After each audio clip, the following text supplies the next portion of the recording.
Hello, friends, and welcome to another single-serving tabletop adventure from Queen's Court Games. Tonight, we're playing The Dying Fields, a scenario from the Streets Run Red supplement for Vampire the Masquerade. As always, I'm Aaron, and tonight I will be your storyteller as we leave the safety of the urban world for the open skies and small-town living of Willerton, Illinois. You can find a link to Streets Run Red by typing !scenario in chat or by following the link in the show notes if you're joining us via podcast or YouTube. But before we buckle into our SUV and make for the Goblin Roads, allow me to introduce our cast. As Gangrel survivalist guru Hayley Drake, it's our resident art czar and queen of the court, V. Hi. Playing boardroom queen La Sombra Roxanne Silvestri, our social media maven, Laura Tutu. Hello, hello. Coming in hot as former SI agent, current Banu Hakim, technical sorceress Aubrey. Hello. As Toreador Kitsch Antiquer Jordan Phipps, QCG's outdoor cat Clara. Hello. And joining us all the way from the lovely Craftians and other Cider Studios, it's Sade. Yo. I'm so excited to see what this cast comes up with, but first, Vampire the Masquerade is a storytelling game of personal horror, and as such touches upon topics that some viewers may find uncomfortable or objectionable. The cast has completed a safety and consent questionnaire and has a full slate of safety tools at their disposal, but we want to make sure that you stay safe at home too. You can find a list of content warnings by typing !safety in chat, or again in the show notes if you're joining us after the fact. Does everybody here feel safe, ready, and good to record? So ready. Let's go. Let's go. Oh, I love to hear it. We are all properly teeming with excitement, so let me tell you a story.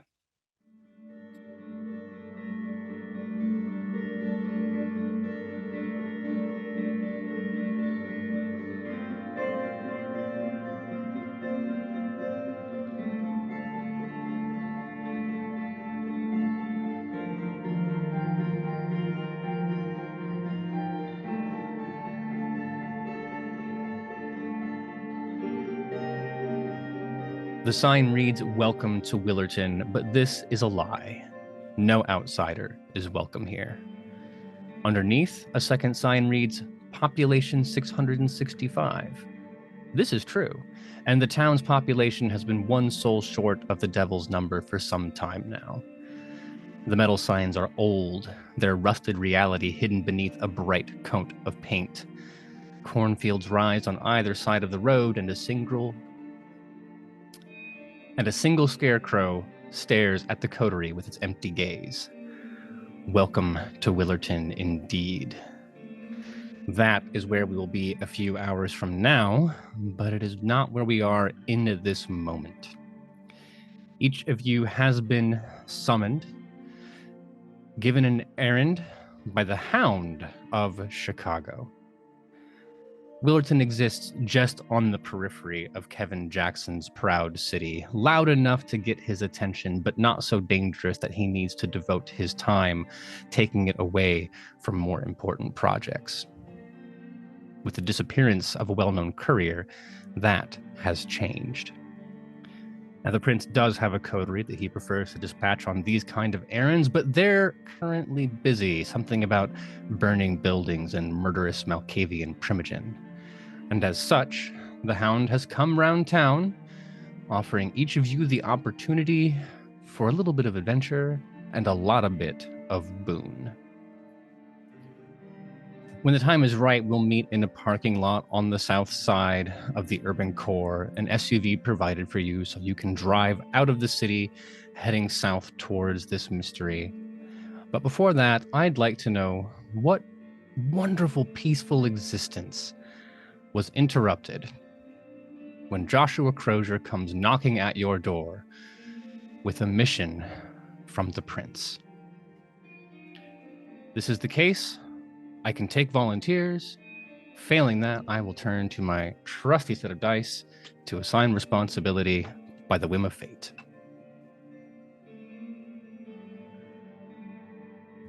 I see how it's going to be. All right. That would appear to be Roxanne Silvestri.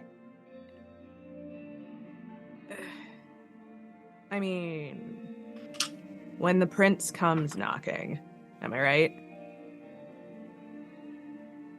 It's a simple enough existence. After some mild embarrassment that led to my eventual embrace, I did manage to get myself a rather lucrative setup. Writing, what would you call it? Corporate manuals, I guess. How to succeed in business without really trying. That manner of thing. Listen, they eat it up. I don't really care. But in spite of my preference of being left to my own devices, as I said, when the prince comes knocking, or the hound in this case. An extension of the prince's authority, of course. The La Sombra position in Chicago is tenuous. You're not Primogen yet, but maybe. Has the clan on orders to cooperate? There's a very tenuous treaty afoot, and it wouldn't look well for you to be telling Mr. Jackson no in times like this. But you're not the only one being... Pardon?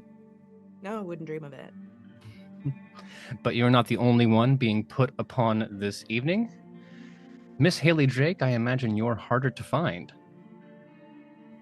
I am. Yes, I have my tiny little cabin just outside of town. Not outside, but within, because we all know what's outside, but far enough away that you can't hear the cars all the time. There was another gangrel that lived out in this area, but she left, so I'm kind of by myself most of the time, which is fine. It gives me a lot of room and a lot of space to make all of my videos and take all of my TikToks and do everything that I need to do to keep the finances fairly stable. But it's a nice quiet existence. I have my little stoat who comes and goes and keeps me company, and we have a nice quiet life out there. What were you on your way to climb up and flex on top of when Joshua pulled up? Hilariously, once I realized that all of that old equipment was not up for grabs, but no longer inhabited by another gangrel, that I wouldn't have to worry about getting on camera or, God forbid, all the birds. It was kind of going to be it was a goal of mine to see how fast I could make it up to the top of one of the towers out there. So it was a little embarrassing, actually, when Mr. Crozier found me, because he made some comment about the gangrel, and there was, I don't know, he said something about a bird. I don't really know.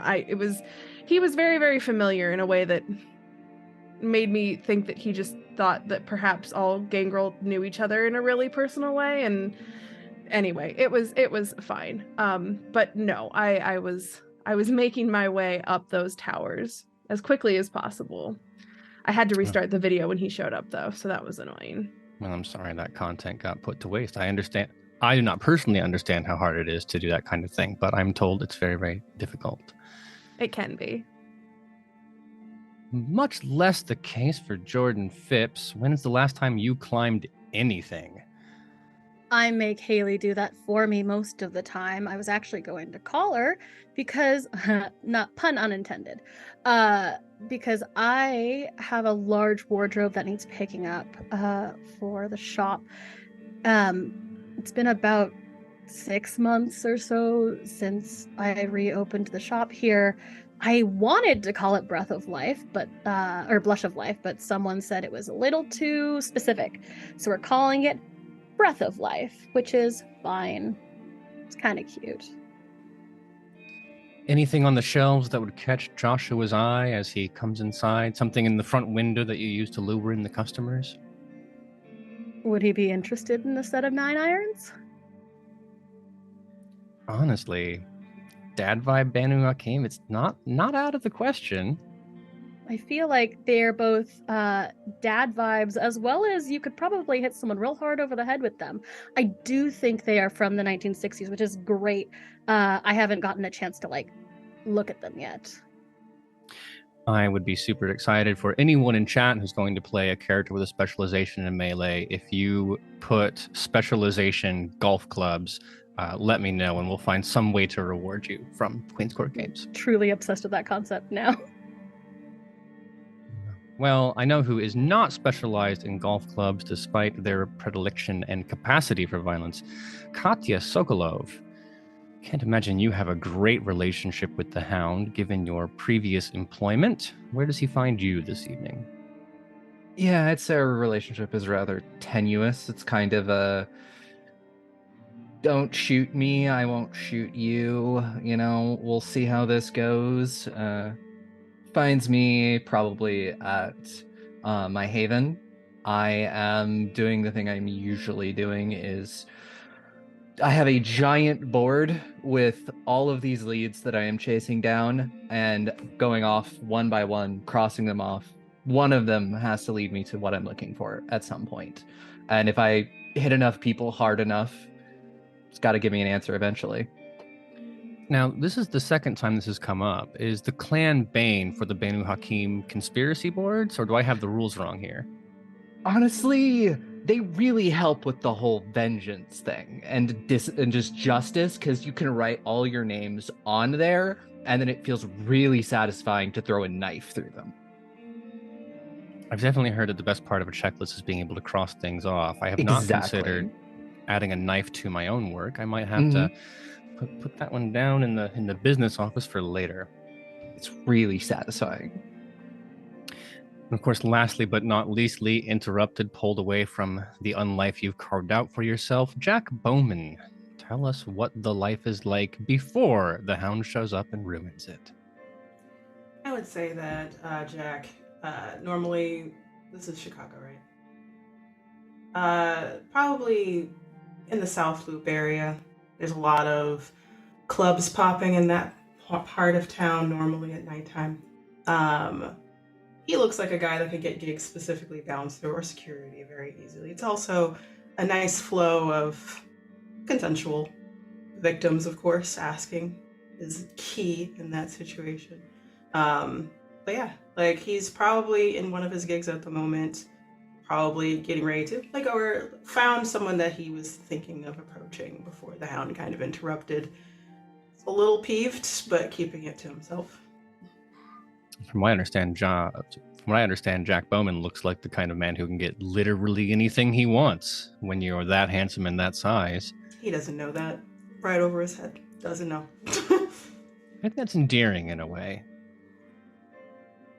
Sure. When someone's absolutely gorgeous and carved from marble and knows it, very different vibe than someone who has a humble affect. Extremely different vibe. Mm-hmm. When you're just living your best delicious. life. Well then, the messages are given. The Hound, having been on the receiving end of immediate orders, is not so keen on telling you, by the way, you have an hour to go take care of this. Last time he did that, a house caught fire. You are all given the privilege of one night in advance to sort out what you might need to take care of, make arrangements while you'll be out of town, or look into this mission that you have been given. Joshua himself does not have a lot of information about Willerton, Illinois, but he will give you some basic details. It is a few hours south of Chicago. You'll have to go past that. You'll have to go past the suburbs that people who aren't from Chicago use to say, I am from Chicago, when talking to people who aren't from Chicago. And then a little bit further past that, like vaguely rural, there are some fields, but it'll be swallowed up eventually. Then you get that green belt, and then boom, right on the other side of that. So I'm sure from Willerton on a clear night, you can see the glow on the horizon. That is the Chicago core, but you're far enough away to properly not be in the city. You would know that there's a kindred population there, despite its small size. Given its proximity to the city, it is a popular place for those who will soon announce themselves to the city, and a little staging ground. It is also where you might go if you were kicked out of Chicago, but want to stay close enough in case things change. Aside from that, I don't expect any of you would know off the top of your head what's going on, but that is not to say you couldn't find out more if you wanted. Can I look into it? Absolutely. I will take an angle that lets you research the city itself, browsing Wikipedia, Google search for news articles, things like that. Or you can take an action that investigates the more kindred side, finding rumors, asking who might know. I was gonna say I'm not new in town, but new-ish. I feel like I'm here. I definitely was sped through the gate thanks to the other toreadors in the area. I've been meaning to head to Willerton for a really long time, though. They've got a cute reputation, I've heard. Is there a chance I can come at it from that angle? Of course. What are you? So, are you going to be talking to some people? Are we going to the archives? I feel like I'm gonna lean into the kindred aspect of it because I feel like I must have checked the wiki before. Anything that's got this much small town Americana on it, this Of close to the course. city. I would take streetwise charisma. I would take insight charisma, insight manipulation. Kind of depending on the approach you want to take. There are a lot of avenues. Let's go with insight charisma. Oh, sure. Making small talk around various kindred hangouts, judging the reactions that people make, seeing if you can tease open who might know something, and then leverage your way into that. 2 successes. Well, unfortunately, it's not for lack of trying. You are, in fact, quite competent at these kind of things. It's that the particular dive you have chosen to...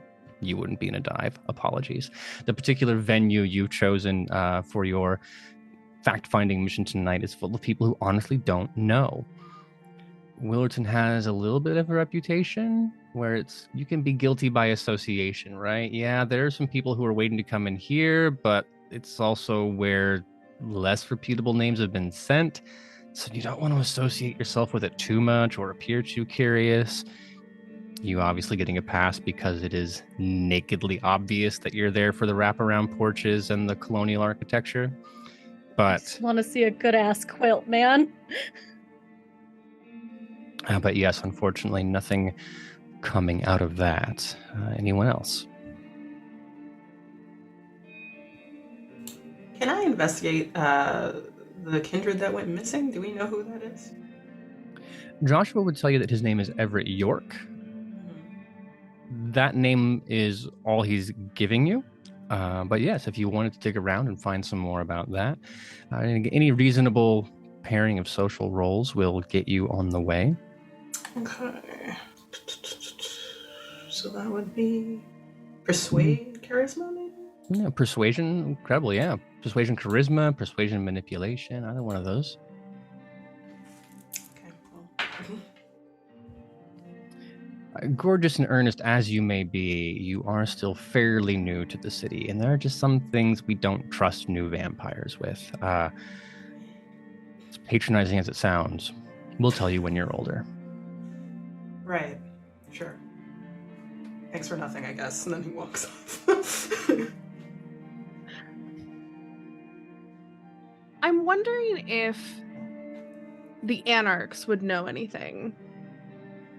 I'm not an anarch myself. I'm loosely cammy, but not quite. I'm just, in that way that,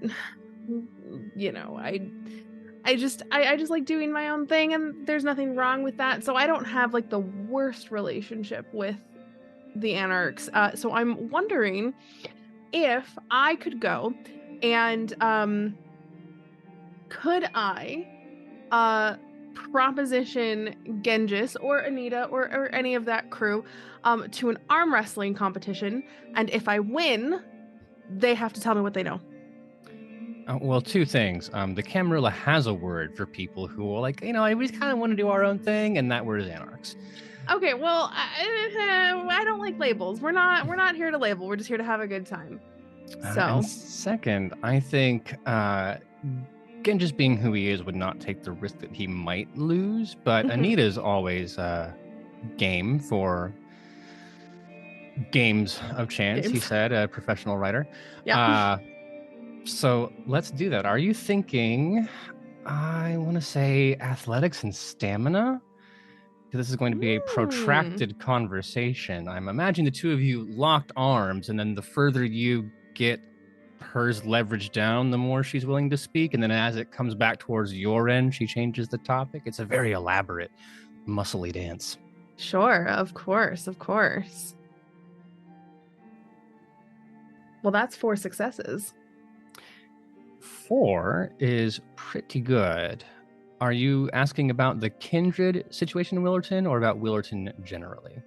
I'm interested in Willerton generally. I'm relatively skilled when it comes to survival, so I know that there's some weirdness going on generally in the space between us and Willerton. But I'm kind of just trying to figure out what I'm getting myself into, more so than looking into the Kindred aspect of it. Mm-hmm. Pardon me a moment. Well, she can confirm to you that Willerton is a farming community, population 665. The town has a single hotel, unimaginatively named the Willerton Hotel. The Wikipedia article will tell you the population. It will tell you that they continued growing corn even as the nation swapped to soybeans, and as such, their economy has taken a bit of a nosedive, hence the transition into tourism. The hotel's only part of it, though. With your success, she will give you a little bit of history about the ghost hunting angle the city has taken. Well, city is entirely too generous.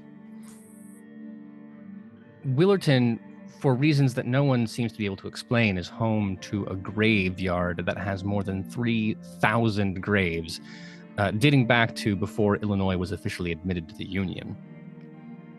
And this is incredibly popular with amateur ghost hunters. Not your tier 1 ghost hunters who are still doing spooky asylums or abandoned high schools. Not quite your tier 3 ghost hunters who are the ones putting up the YouTube channels with 10 million views and they have the like exosuit looking rigs for detecting spooky things. But that nice middle ground, second tier, maybe you've got a podcast that gets 5,000 or 6,000 downloads. Those people love this stuff. Interesting. Oh yeah, all kinds of stories about like occultism, and like some of it's very, very Stephen King. Some of it's more modern slasher kind of, don't stop and pull over on your way through Willerton kind of stuff. Headlight flashing, a little bit of urban legend spiced in there. Yeah, but how much of it is true? People go missing. Well, people go missing in Chicago too. It's fair. But that's the thing about a good conspiracy theory, right? You take perfectly ordinary puzzle pieces, and with enough work, you can make them fit and make whatever picture you want, right? That's fair enough.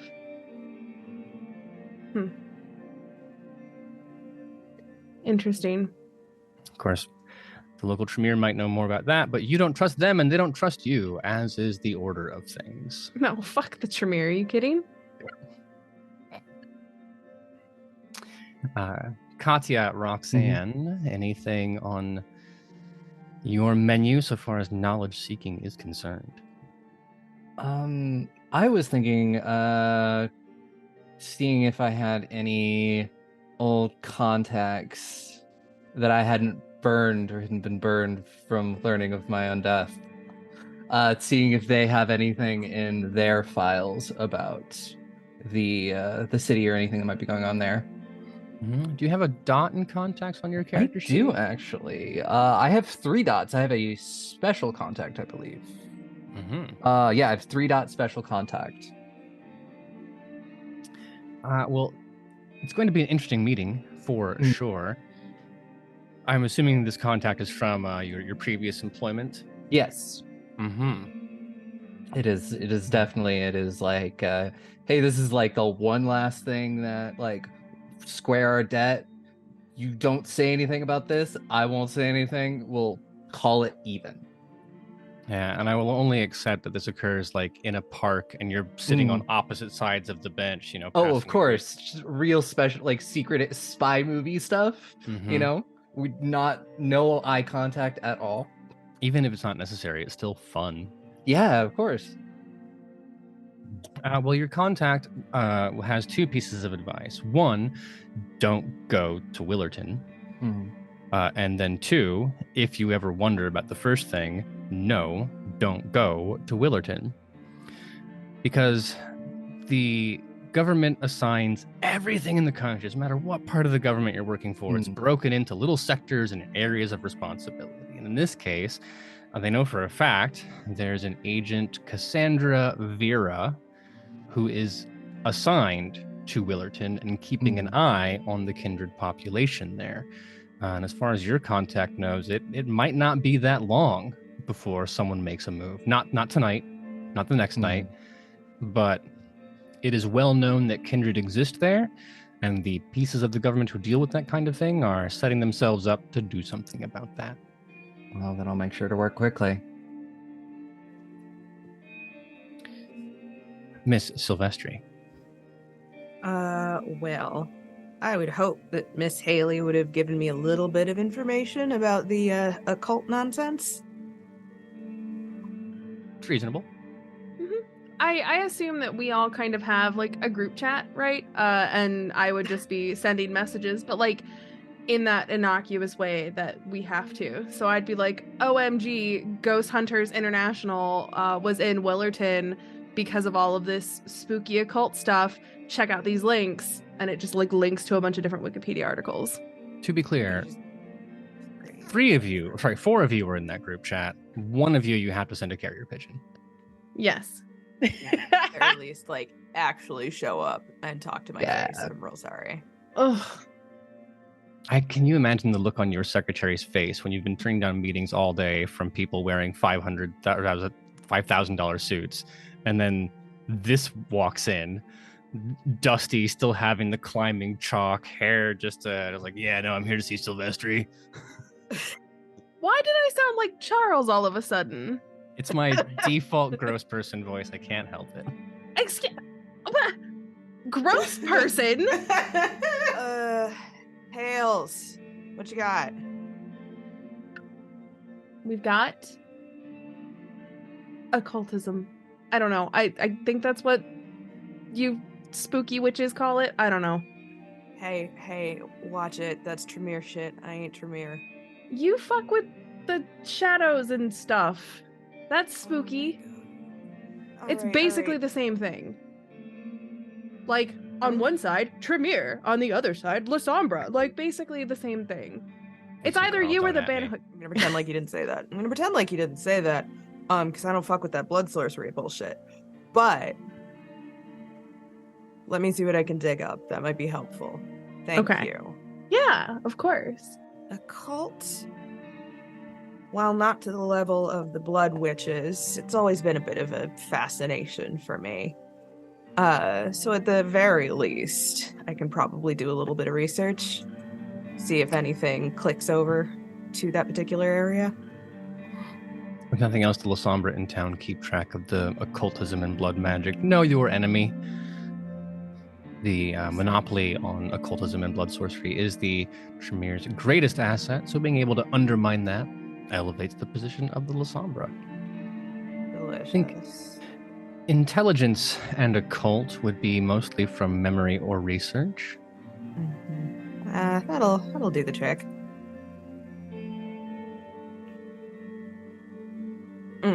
It's only 2 successes, but I'm stubborn, so may I willpower roll that, Storyteller? Your willpower, go nuts.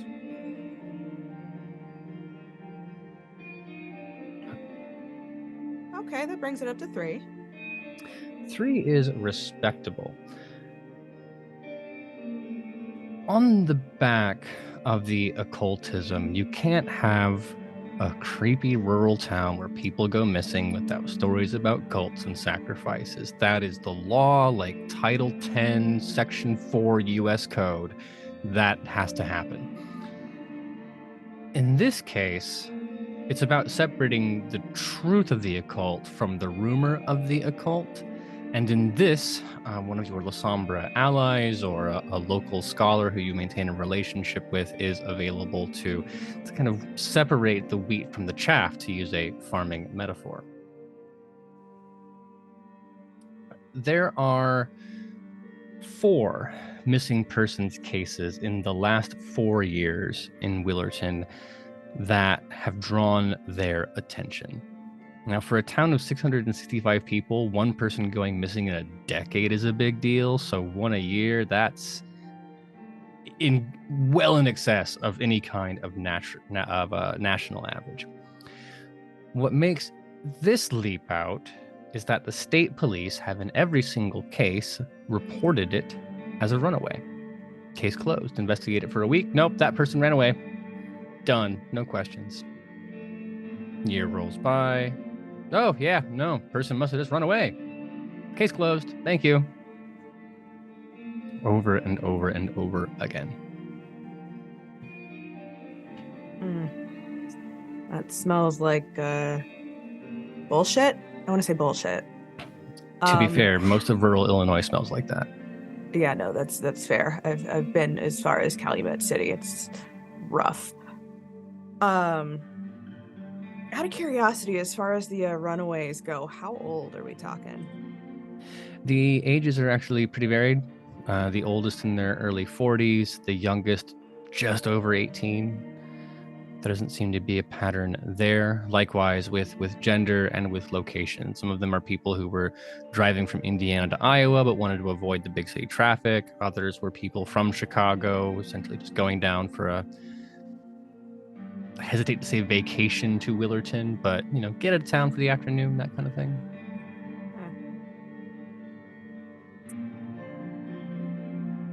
Well, that's fun. As far as anything deeper within the actual occult nonsense, anything sticking out? With 3 successes, I would be hard-pressed to give you more. Not to say that the information cannot be found. It's just about how much you'll have going into things. Well, I would definitely bring this information back to the coterie for sure. I'm sure Jordan is excited. Katya has a lot to say. So I guess then that prompts 2 questions from me. 1, where are we meeting? I would love to know which part of Chicago manages to simultaneously meet all 5 of your expectations and needs. And then second, who starts the conversation? Who comes into this room as the leader figure? I mean, it's typically Roxanne, but I think that's just because she's a bit of a bitch. And proud of it. It's that CEO corporate energy. Not gonna lie, Laura is also trying to check and see if I've got any kind of a haven. I do have a haven, but I don't know. It depends on. It's probably not a lot. It's probably not great. We could meet at the shop. We could. I like that idea. Yeah, meeting at the shop is cute. I like that. It is. Yep, if for no other reason than I get to see Roxanne's reaction to what's on the walls. Gonna be fine. Yeah, no, it's the creepy dead-eyed dolls that always get me, to be perfectly honest. They're so sweet. They're terrifying, dear. They're fucking terrifying. You lack vision. They're beautiful. You hear the jingle of the bells on the door. Not the mechanical kind. I'm imagining an actual string of actual bells. And then not those metal perforated assembly line shelves, but also not super fancy oak fold open glass cases, right? No, this is the kind of place that you could not take children to because they will knock something over immediately. You probably could not take Jack to because he will knock something over immediately. But I mean, we're still reorganizing. I've definitely knocked some things over. Probably. Oh, absolutely. Yeah. It's full in a china shop. I'm yeah. Yeah, it's just walls and stacks. It's almost like, I think it's magical. It's all sorts of beautiful stacks of very cool found objects. You could just sort of get lost in like piles. It's really nice, actually. There's I'm setting up a whole section that's just vintage hardware. I'm getting a vibe that says Cracker Barrel and Needful Things. Yeah. Much closer to Needful Things than you think, though. Well, the follow-up question to that is, Jack, what was the last thing you knocked over? That's what I was going to say. I was like, I don't think he stopped trying to make himself smaller entering this shop because every time he turns, one of his shoulders just knocks something over. I'm assuming something porcelain. Probably like like one of those like angel dolls like things. Oh, like those the precious moments. Yeah. That's on me. He tried to catch it, and it just Oh, baby. You say that, but with those dots and celerity in your reflexes, true. I bet you could pull it off. I bet I could pull it off too. Do I have to roll for that? No. This has happened in the past, and you've fed since then. I'm just enjoying the All-Father Cain looking down upon creation and seeing you using the gifts of kindred power to catch a precious moment's doll before it hits the floor. It's one of those things where he knocked it over. He's done this like a couple of times now, by obviously accidentally, and then without thinking catches it before it even gets past his waist, then puts it back. It is almost to a full set. You can't destroy it now. I've only done it once. I'm really sorry for that. Yeah, but it was God loveth a cheerful giver, and like that's the most expensive one.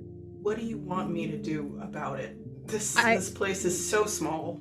Sideways. You walk in sideways. We've talked about this. So it's okay for y'all to like walk in normal, but I have to walk in sideways every time. Get smaller shoulders. We're not built like a fridge. Yeah.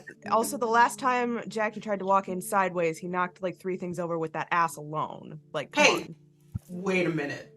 Okay, well we're not gonna booty shame, okay? Because if we're booty shaming, then there's 2 of us, and that's a problem. So can you go past the doll, please? Like, and ask commentary, please. Jack, you can meet us around the back.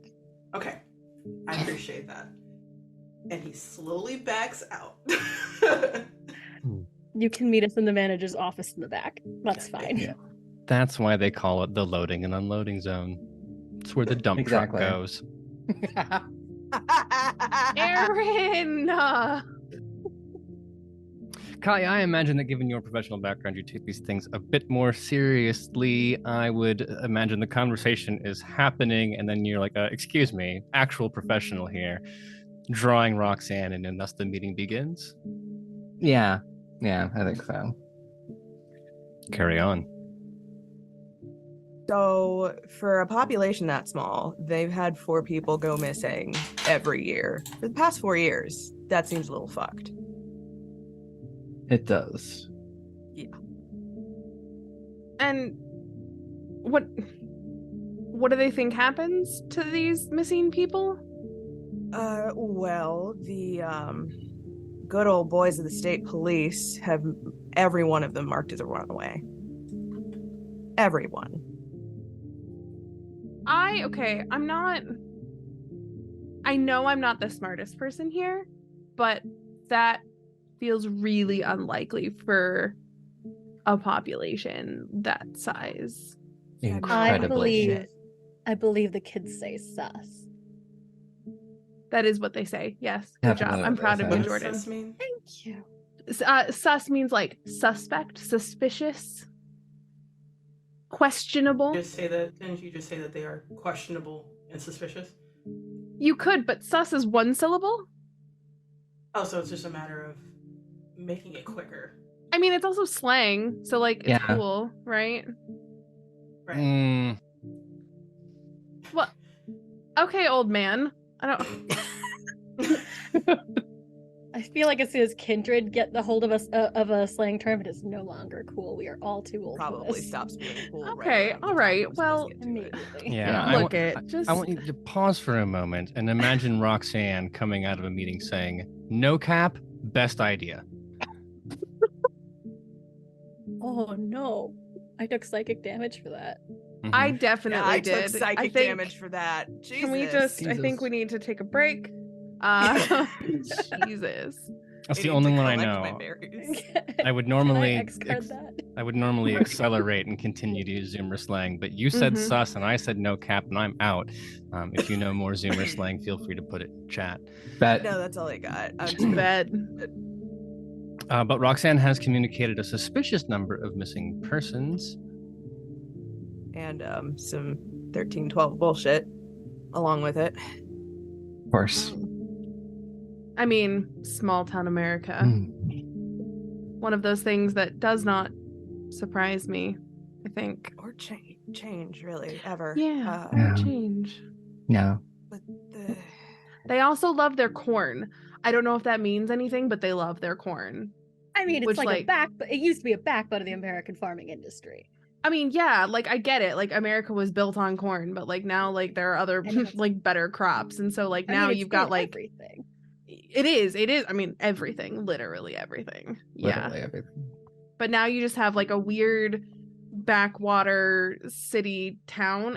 It's not a city. It's not really a city, No, right? it's Like how not. big do you have to be considered a city? I think you need to have at least 1,000 people. Okay, so definitely not a city then. Just full of corn and ghosts apparently. I know. Like that old movie? What movie? Some movie I remember watching as a kid that involved Oh. some strange town and people worshiping corn. Was it Willerton? It could Was be it- biographical. I don't know. Would it be Children of the Corn? Is that the actual? Yes, Bible? I think that was it. That's- Okay, that's. How many children are in Willerton?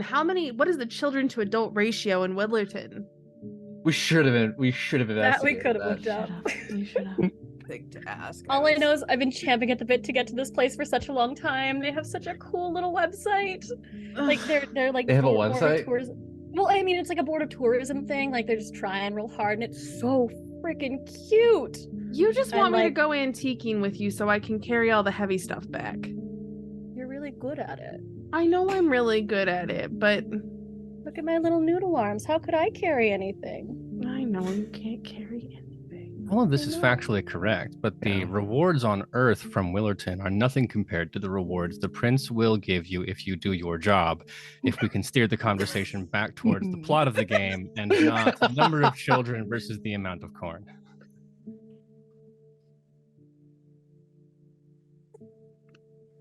I'm going either way, so. Yeah, I mean, anybody else learn anything of note?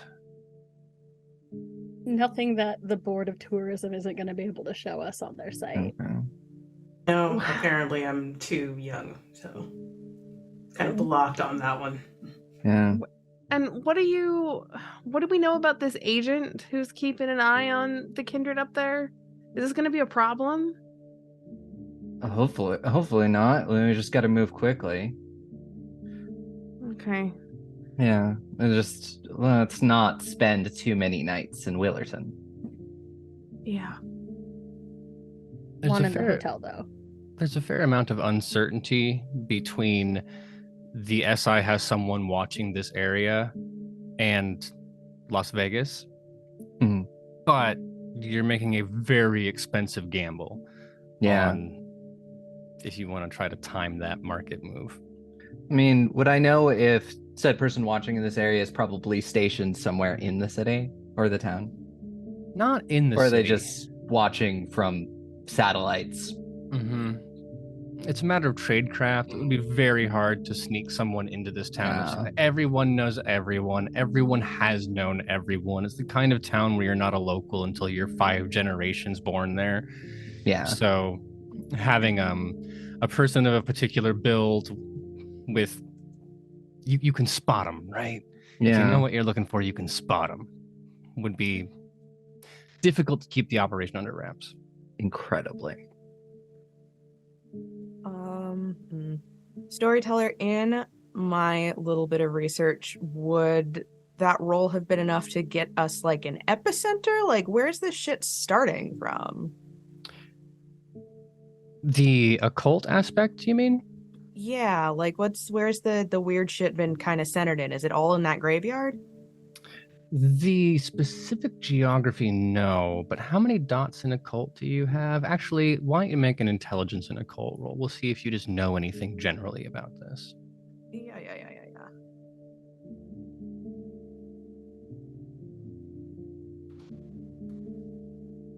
Really?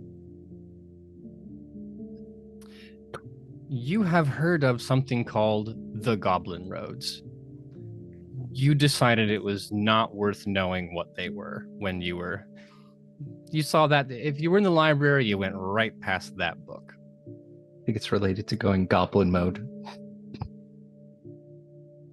Would that, as Roxanne talks about the Goblin Roads, I don't have anything in occult, but I do have a decent amount of survival. Would that have been anything that I would have crossed paths with?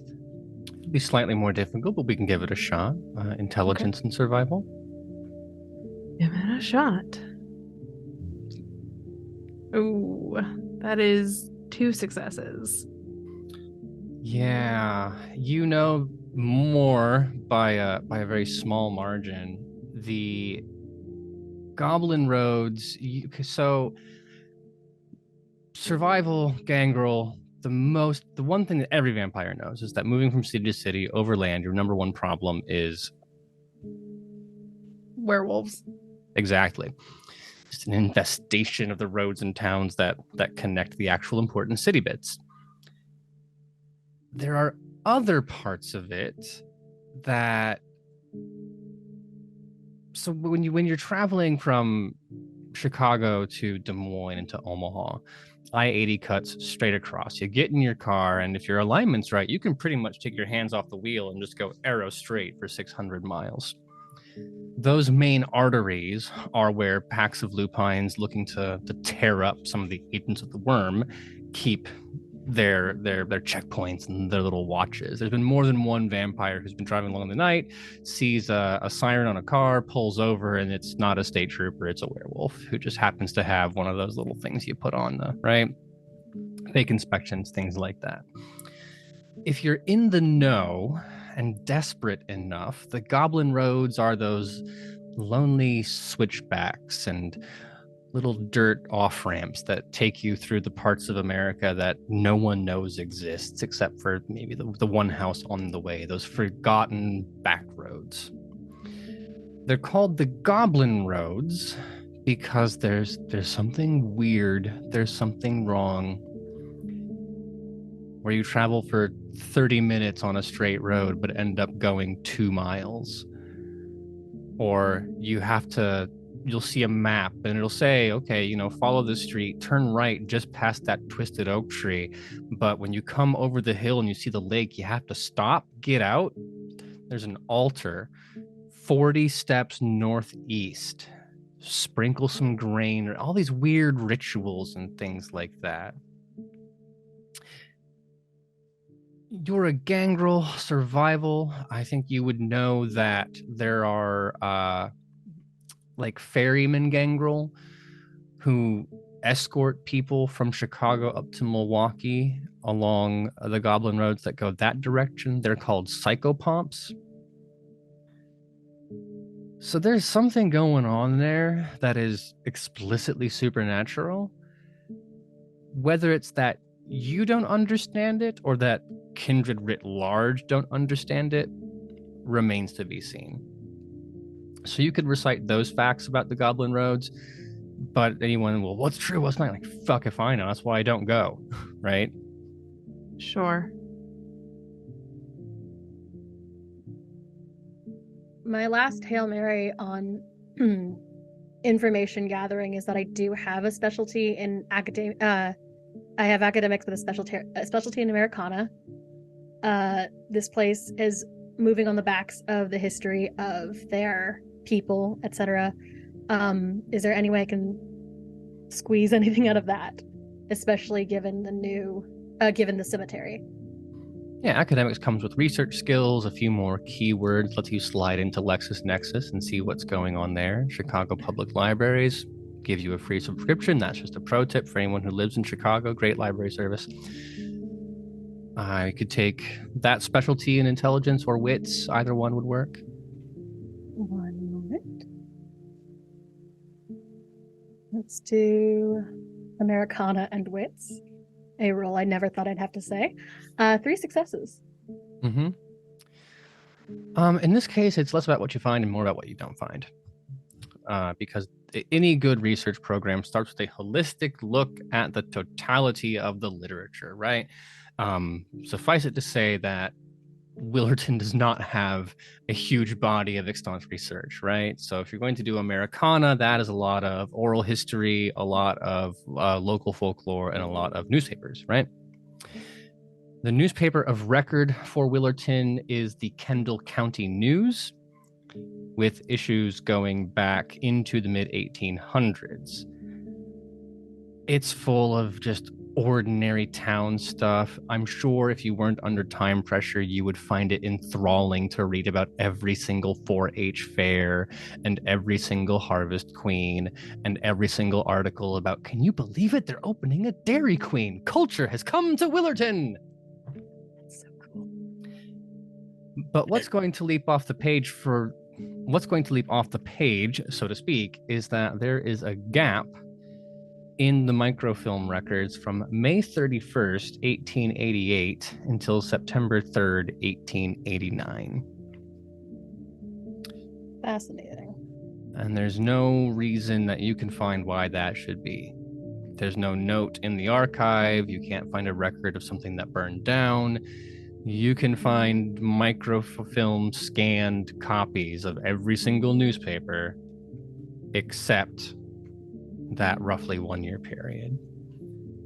And for those of you who aren't old like me, microfilm is what it says on the tin. It's micro and film, and you get a really big machine that you can look through like a microscope and read newspapers. Google it. You'll think it's so cute. Can one pivot to? I'm just gonna try for this. Can I pivot to Chicago newspapers in the area from that time? Bold of you to assume that anyone in Chicago has ever given a shit about what happens in Willerton enough to write it down on ink. All right, well, that's what I got. I've got a year of missing newspapers, which is aggressively suspicious. Just to ask a question. Does that time frame of missing stuff repeat at any other time, or is it literally just that year and a half? Just that one. And that's why it's suspicious. When you have 70 odd years of unbroken record keeping, and then this is gone, and like I said, there was no flood that wiped out a basement, there's no fire that burned down the county records house, there is no explanation that you can find that would account for this happening. Jack has a thought. Someone had said that there was ghost hunters that went out there, or podcasts and stuff. Have any of them done extensive research into it before going there? Maybe they might know something about this, missing people, graveyards, something like that. Maybe they've recorded it in their podcast. I'm not allowed to recommend other people's podcasts on our show, but if you wanted to listen through a few episodes, we could see what was in there. Unfortunately, because we're talking about a very niche podcast, I think what I'm going to ask for is investigation and stamina as you listen to two broy, overacting, mediocre white men doing spooky voices about the middle of Illinois. I love that. Okay, investigation and stamina. They probably, investigation and stamina. They probably have a name like Jake and Farty Todd, right? Like morning zoo DJ names. Well, that's canon now. I'm gonna re-roll that if that's okay with. It does take willpower to do this. Yeah. You were saying, Laura. No, I did just want to make a point of ensuring that the minute Roxanne realizes that tech is coming out, she's like, oh, nope, just like backs up to the very front of the store to keep out of the way. Roxanne is to technology as Jack is to kitschy antiques. Is that the same amount? Like 3 successes there. The VTT really hates Jake and Farty Todd. Which is totally legit. With a name like that. Mm-hmm. On the ghost hunter side, no. It is obviously that I can't believe I'm going to have to continue to say this for the rest of the episode. Jake and Farty Todd got about as far in their research as you did, and most of their draw is not unlike a Markiplier or a PewDiePie being somewhere scary and overreacting to totally normal things. However, in that first 20 minutes where they show up into town and they're setting the background story, you will get the name of a couple other locations that might be interesting in terms of meeting folks, kind of getting yourself oriented, lay of the land stuff. There is an apparently extremely highly reviewed restaurant known as Sam's Motorcycle Diner, because it is a building that is 1/2 motorcycle repair and 1/2 diner. And that appears to be the epicenter of social life in town. On the outskirts of Willerton, which to be clear is not that far from the inskirts of Willerton, I think that's how that works, is the Last Chance Saloon. That is more for transient tourists, bikers, truckers coming through. If you want to avoid getting snarled up in Chicagoland traffic, you can cut through Willerton. Apparently, Sam's Motorcycle Diner has pie that is worth adjusting your route for, if you're the kind of person who likes pie. Or if you can eat. Or if you That too. I was about to say, I'm like, you can't really What do happens that. if I eat pie? I have to know now. Canonically, without the merit, it turns instantly into ash when it hits your stomach, and you have to, I believe, make a stamina roll or a willpower roll to avoid instantly regurgitating. Well, I can stare at it. Yeah, and since that's also where you keep your blood, it's an ashy, bloody slurry that, yeah, it's not great. Cute. I can imagine that if they're like same gusto of a Markiplier and like screaming midway through like scary scenes, probably I jump very often while listening to this goddamn thing, like just subtly so every so often over time. It gets worse, but yeah, I would say that. I would do it, but I'm afraid people are going to clip it, and I don't know if I want that on the internet forever. Okay, so basically right now we know that the Goblin Roads exist, but we don't know exactly how to traverse them, aside from knowing that there are people that potentially we could find to get us there. Yeah, pretty much. Okay. I will, as the storyteller, tell you don't need a psychopomp to get there safely. Oh, okay. It would not be a terribly interesting adventure if I killed you all with Faye on the way to Willerton. Look it. I mean, content's content, right? Suddenly we're changeling the Lost. Oh God. I understand I have instilled in this cast a certain amount of paranoia, which is why I will go out of my way to say no in this case. Okay. All right. Then, you know what?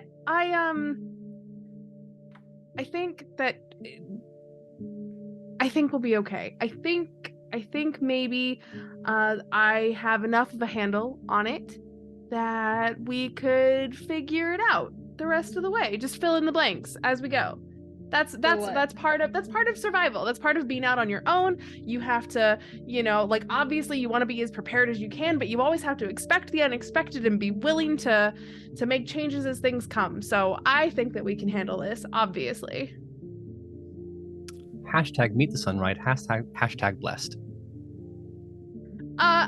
Can we petition to change the first hashtag, actually, because I would like hashtag meet the sunrise to not be the hashtag that we use. I was assuming it was little tongue-in-cheek irony on your part. Sure. I'm also just a little concerned because you're the storyteller. So So we just Yeah. load up the station wagon and go then. are we taking the station wagon? I figured we'd be Third. taking my truck. I'm Weren't sorry, they is gonna it supply us with the car for this? one? Is it canonical that Jordan Phipps drives a station wagon? Yeah, it is Apparently now. it is now. She threw that into the universe, so yes. Yeah, I mean, it also kind of tracks for the vibe. I'm It not gonna tracks. lie. Does. It does. It does. That or a And- PT Cruiser, one of those. Yeah. Oh god, it's a station wagon, please. Okay. No, because the if you have the choice between the PT Cruiser, which is an approximation, like a facsimile of Americana of that era, or the actual The Americana actual of that era, thing. right? The Mhm. actual. It is old and it knows it. To be fair, at this point, I think Roxanne could drive it because it's old enough. It does not technically count as technology. That's fair. There isn't a computer in it that I will fry by mistake. This is Harry Dresden rules. But to yeah. Katya's point, yes, they will provide for you a nice Mm. black SUV. One that our Lasombra won't fry. The Lasombra Bane is not so finicky, at least not by my reading, that holding the steering wheel will destroy all the electronics. Just the way that I normally think about it is, does the thing you're touching need to know you're a human to work? So, like a touchscreen, fair. yes. A microphone, They're not going to be yes. able to use these little fancy GPS touchscreen we have in here. Right, but the emissions control chip Mhm. that handles engine timing does not give a shit what you are, right? So unless you reach in and actually physically handle the circuitry, I would say that it cannot tell through the steering wheel, ghost in the machine style that something is wrong. Yeah. But that's or just like my... Katya. Oops, sorry. Katya, you could drive. Yeah. I'm pretty good at it. Yeah. Well, I think as the kids are wont to say, fuck it, we ball.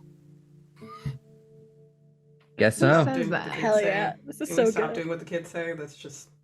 Can we? No. One of the clients has a kid who's like, I don't know, like a Zoomer is that what they call them? Yeah, I believe so, yeah.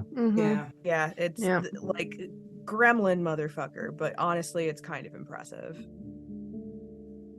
I think Oh, on the great. way, I would like to hear the story of when Roxanne, as part of a wooing a client kind of thing, had to go to the client's spoiled child's Minecraft/Fortnite themed birthday party. And then we'll put that in the same bonus episode as the Jake and Farty Todd show. That's We will say that the amount of research that you've been doing, the time it takes to get the message from Mr. Crozier and then assemble, it would not be wise to leave now and then make the 2-hour trip to Willerton. You would get there with not a whole lot of time to find safety before #meet the sunrise.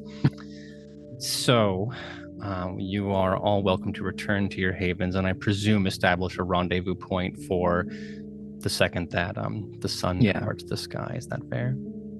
Sounds good to me. Sounds good to me. Yeah. Beans. So, that said, new night, new me. Can I get a rouse check from everyone, please?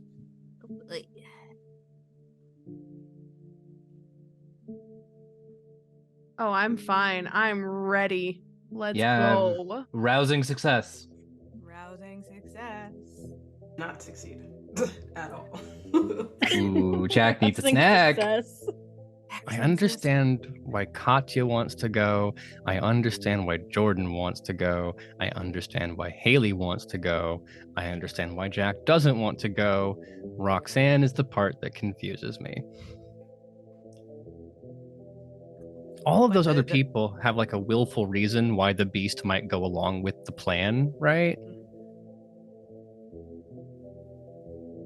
I mean, if I make this look good, it makes Clan Lasombra look good. What's so difficult about that, my guy?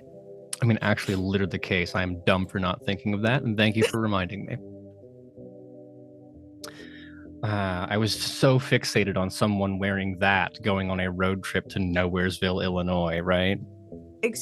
Here's the thing. I am smarter than I look. Thank you very much. At the very least, I am not going to wear the $2,000 heels. It's just $400 boots. My work boots. My $400 work boots. Mm-hmm. Exactly. Well, Jack, unfortunately, if you'll increase your hunger by 1 for me, surely there's something to eat in Willerton. If not, the highly recommended pie.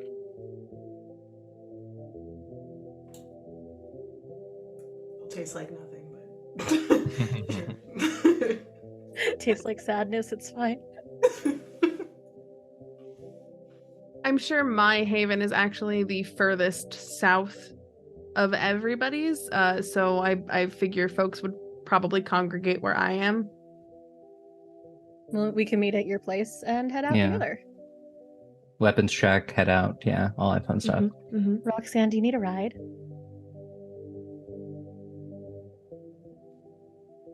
You're muted.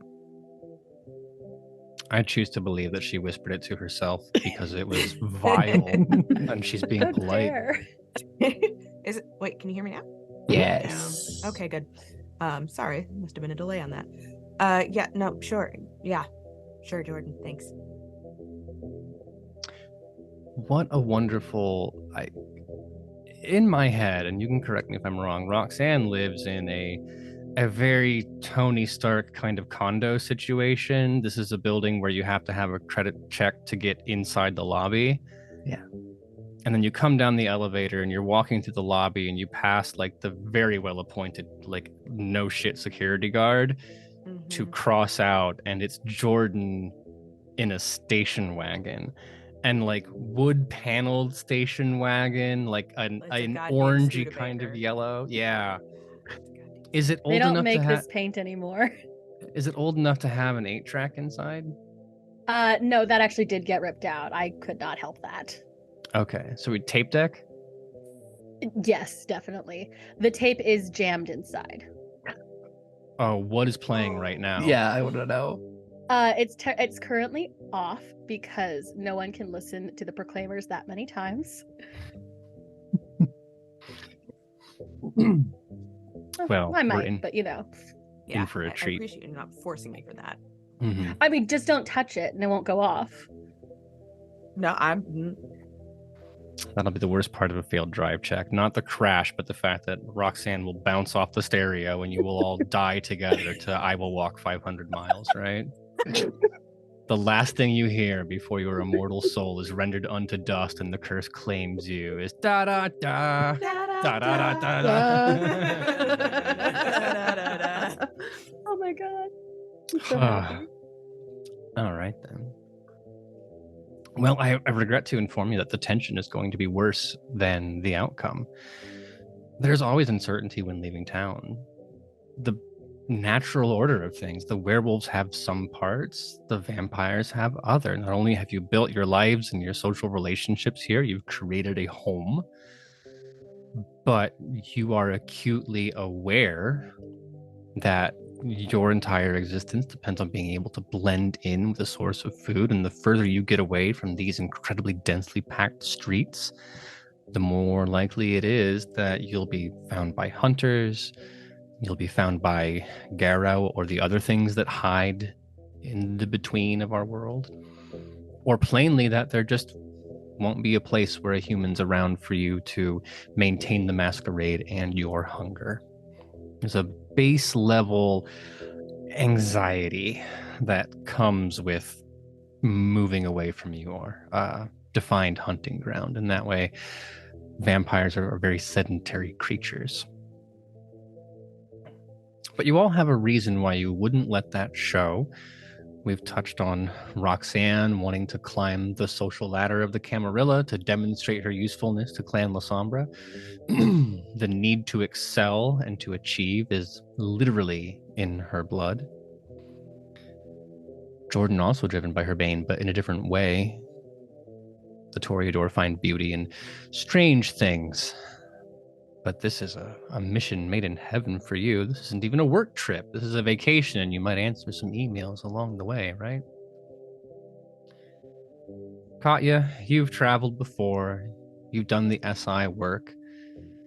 There's a little bit of a thrill of adventure to be found, but just like every other SI operation, there was always the chance that you would be the one who learned the hard way that the arms of Ahriman can peel their way into armor. And in this, the danger is no different. Yeah. Hayley, the outdoors have been your queendom for, since you were what, like 5 or 6? And Thereabouts. this is flatter than you're used to. We're not going to have any dramatic changes in elevation, but it's still the unknown, the out there. There's a Bear Grylls-iness to it if you tilt your head and squint through vampire-colored glasses. Jack, I want to zoom in here because the story of your embrace is a bit relevant, right? Who was Jack before you were made immortal? Wow, what a question. I would say that I used to be, I'm not going to say a delivery boy, but kind of like someone that helped with loading, offloading things, is the best way to put it. Usually on the pier or harbor kind of situation. Was okay with the work that I did, essentially. It paid the bills. I got to go home at a reasonable time. Stuff like that. I was okay with the mundane, essentially. I would say that. Didn't want to look for more either. Nothing wrong with finding your niche and occupying it, right? I pick things up and I put things down. Mm-hmm. And that's what drew your sire to you. Some sires choose to embrace because there's something they like and they want more of it. And sometimes a sire will embrace because there's something they like, it just needs to be awakened. Because you have that charisma, a raw, natural leadership, and you're physically imposing the ability to make the world like clay in your hands and mold it. But you were content. And your sire thought the Brujan blood might be enough to change that. At this point, it's been 5 or 6 or 7 years since you returned. Has that sense of rebellion and call to adventure landed, or are you still pushing back the curse of your progenitors? I would say I tried really hard to keep that contentness of just falling into the grind, like gig economy, right? But the call of adventure is there. Knowing that I could do more now, it's kind of hard not to. Well, in a way, that makes you the most reasonable of the 5 in this car. There's something delightfully reckless about Katya. Bold, but perhaps too bold of Hayley. Jordan's driven by obsession, Roxanne too, in a different way. And we'll see if your grounded center does the coterie good as we travel. The SUV is a delight. Never have his servants travel in anything less than the utmost of style. Leather interior, satellite radio, GPS navigation, heated seats, individually controlled climate zones, tinted windows. Of course, in the very back seat, an all-in-one Josh Crozier approved, oh shit, we're out of gas and the sun is rising survival kit. Duct tape, reflective blankets, bags of plasma, everything for the vampire on the go. Just did now imagine in the TikTok influencer world, they have those like, so here's my everyday carry, or more recently, they're like, this is what it's like to work at Google. Wake up at 8 a.m., have us right, and I'm just imagining that, but it's Josh talking about how to not die when you're on the road. Regardless. Traveling down the highway's a bit ambitious, a state highway, 2 lanes. The asphalt's a little cracked because this is state money, not federal money. The paint wearing down. You don't get those huge sweeping lights that are over main interstates. You don't get the little reflective nubs in the ground or those little strips that rumble when you start to drift off. This is just the barest amount of asphalt over the barest amount of gravel to facilitate travel from one place to another. And we'll say it's the summer. So once you get past the suburbs and you're into that beginning bit where the rural is starting to encroach upon the urban as opposed to vice versa, the corn raises up from the ground. And I don't know if you've ever been out into the Midwest when it's in that July season, but corn sweats. It has this weight of humidity in the air that also carries with it a faint graininess, not grainy as in like sand, but as is relates to grain. And you can like smell corn in a can. It's not quite the same. There's something entirely different and earthy and green and verdant and like Mesopotamian about the wet and the dirt and the nature. And that's in like the left side of your brain. And then the right has that smell of asphalt because the road hasn't been cleaned. They don't do that. So the rubber is there and it's got that oily petrochemical whiff to it. The lingering scent of ammonium nitrate fertilizers. So it's very acute. If you've smelled the manure smell, you can kind of concentrate that down into its essential salts, which forms this terribly interesting waveform of scent. It doesn't matter if you have the windows down or not. The second that you turn that fan on, it starts to blow up into your nose. And you'll be surprised by how dark it is. When people visit Omaha, don't do it. When people visit Omaha, one of the things that I like to do, especially if they're coming from a big city, is just drive 40 minutes out of town when the glow of the city goes away and you can look up and see an entirely different night sky. I've had friends who have only ever lived on the big East Coast and they come out here and they say, honestly, I didn't know there were that many stars because this big inky black void just lights up with 1,000 twinkles you didn't know were there. But it's also silent. If you keep the radio off, there's no sirens, there's no horns honking, there's no shudder of a dumpster being emptied by a night crew, there's no clang of a subway train, there's no hiss of a bus as it hits those the brakes, or the sound they make when they kneel down at a bus stop if you have excellent public transportation, which Chicago for its part does. And all of those senses come together to tell you that you're not where you belong, or at the very least, you're not where you're used to being. This is the empty middle of America that you constitutionally, because of what and who you are, know that you do not belong in. It's haunted old farms, it's abandoned homesteads, it's gigantic hulking green machines churning through land, slurping up the nutrients that drive America and barfing them into GMO-labeled corporate seed bags. The place is smaller than it used to be. And the people that live here resent the people that live there. These towns are barely profitable. The young people move away as soon as possible because there are no jobs. So on every single lever, as you pull up to that first sign, welcome to Willerton, paint over rust. On every single level, you understand that this place doesn't want you to be here.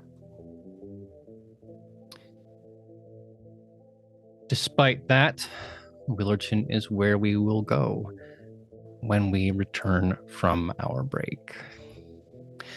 Sit tight, everybody. We'll be back in about 10 minutes. We're going to fill up some liquids, do some stretching. You should too. But hey, if you're not gonna, we got some, like, they're kind of advertisements, strictly speaking, but really they're just videos from people who we like, who you should listen to when you're not listening to us. So don't go too far, but do take care of yourself. Back in a bit.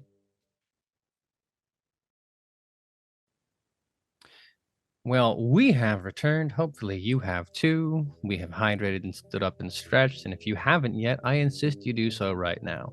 I'm never gonna know, but I'm gonna judge you if you don't. And not like in a mean way, but in a like we're friends and I care about you way, right? Disappointed. Just disappointed. That's all. On the topic of people I care about but torment nevertheless, our coterie is sitting outside of Willerton, Illinois. We called to mind the scents and the sights and the sounds and the signs. And now the mystery continues.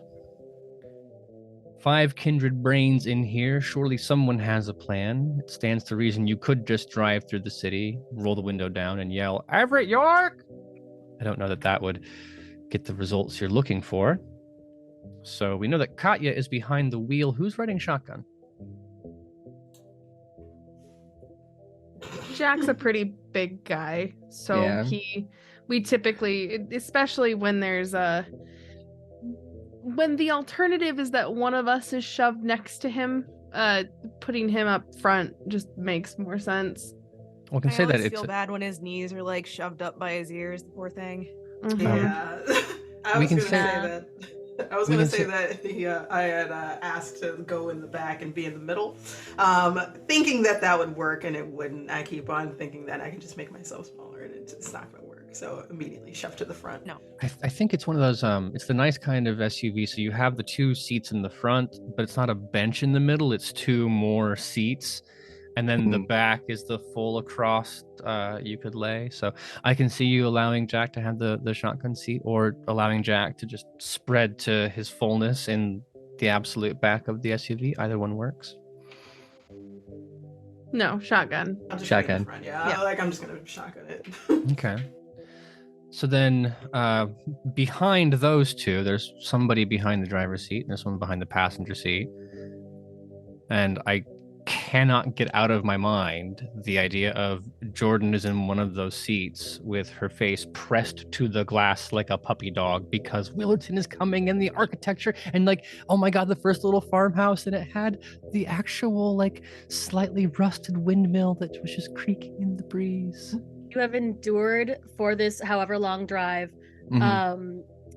an intense, unless someone stops me, an intense lecture about architecture as it has gone from about, I'm going to say 1920 to now, specifically in the Midwest because of building materials and and tornado code, etc., which is super different and has a huge influence now from the arts and crafts movement, but not really because they can't afford it. And so you've just dealt with that the whole drive.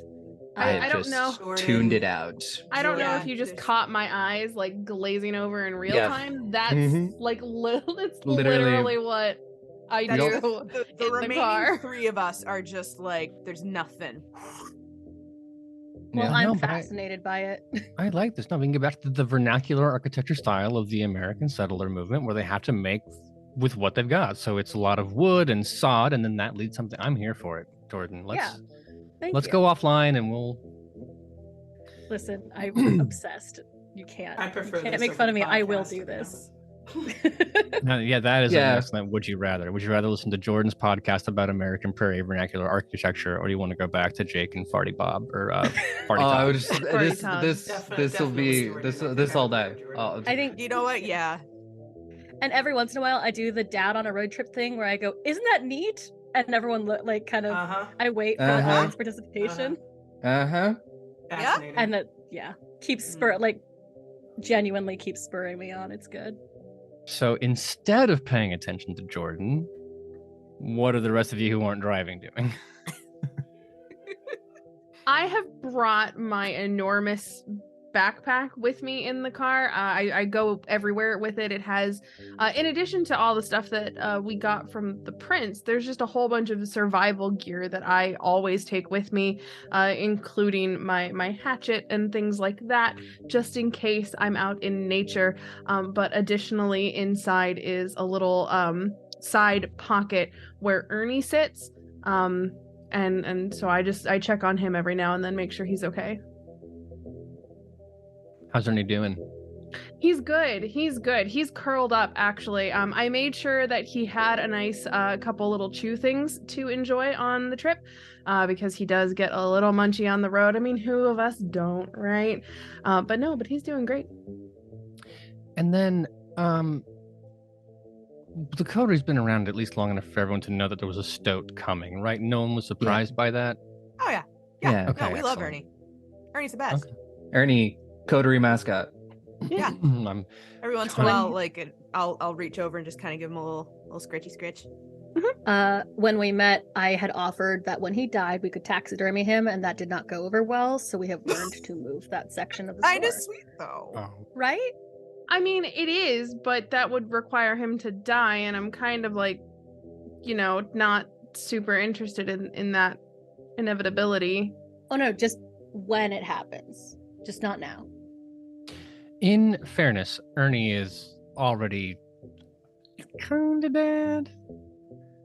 A famulus is not a living creature in the way that most people understand it. So I would say he is closer to taxidermy than he is to a stoat that you would see in a zoo. Okay, well, he still eats.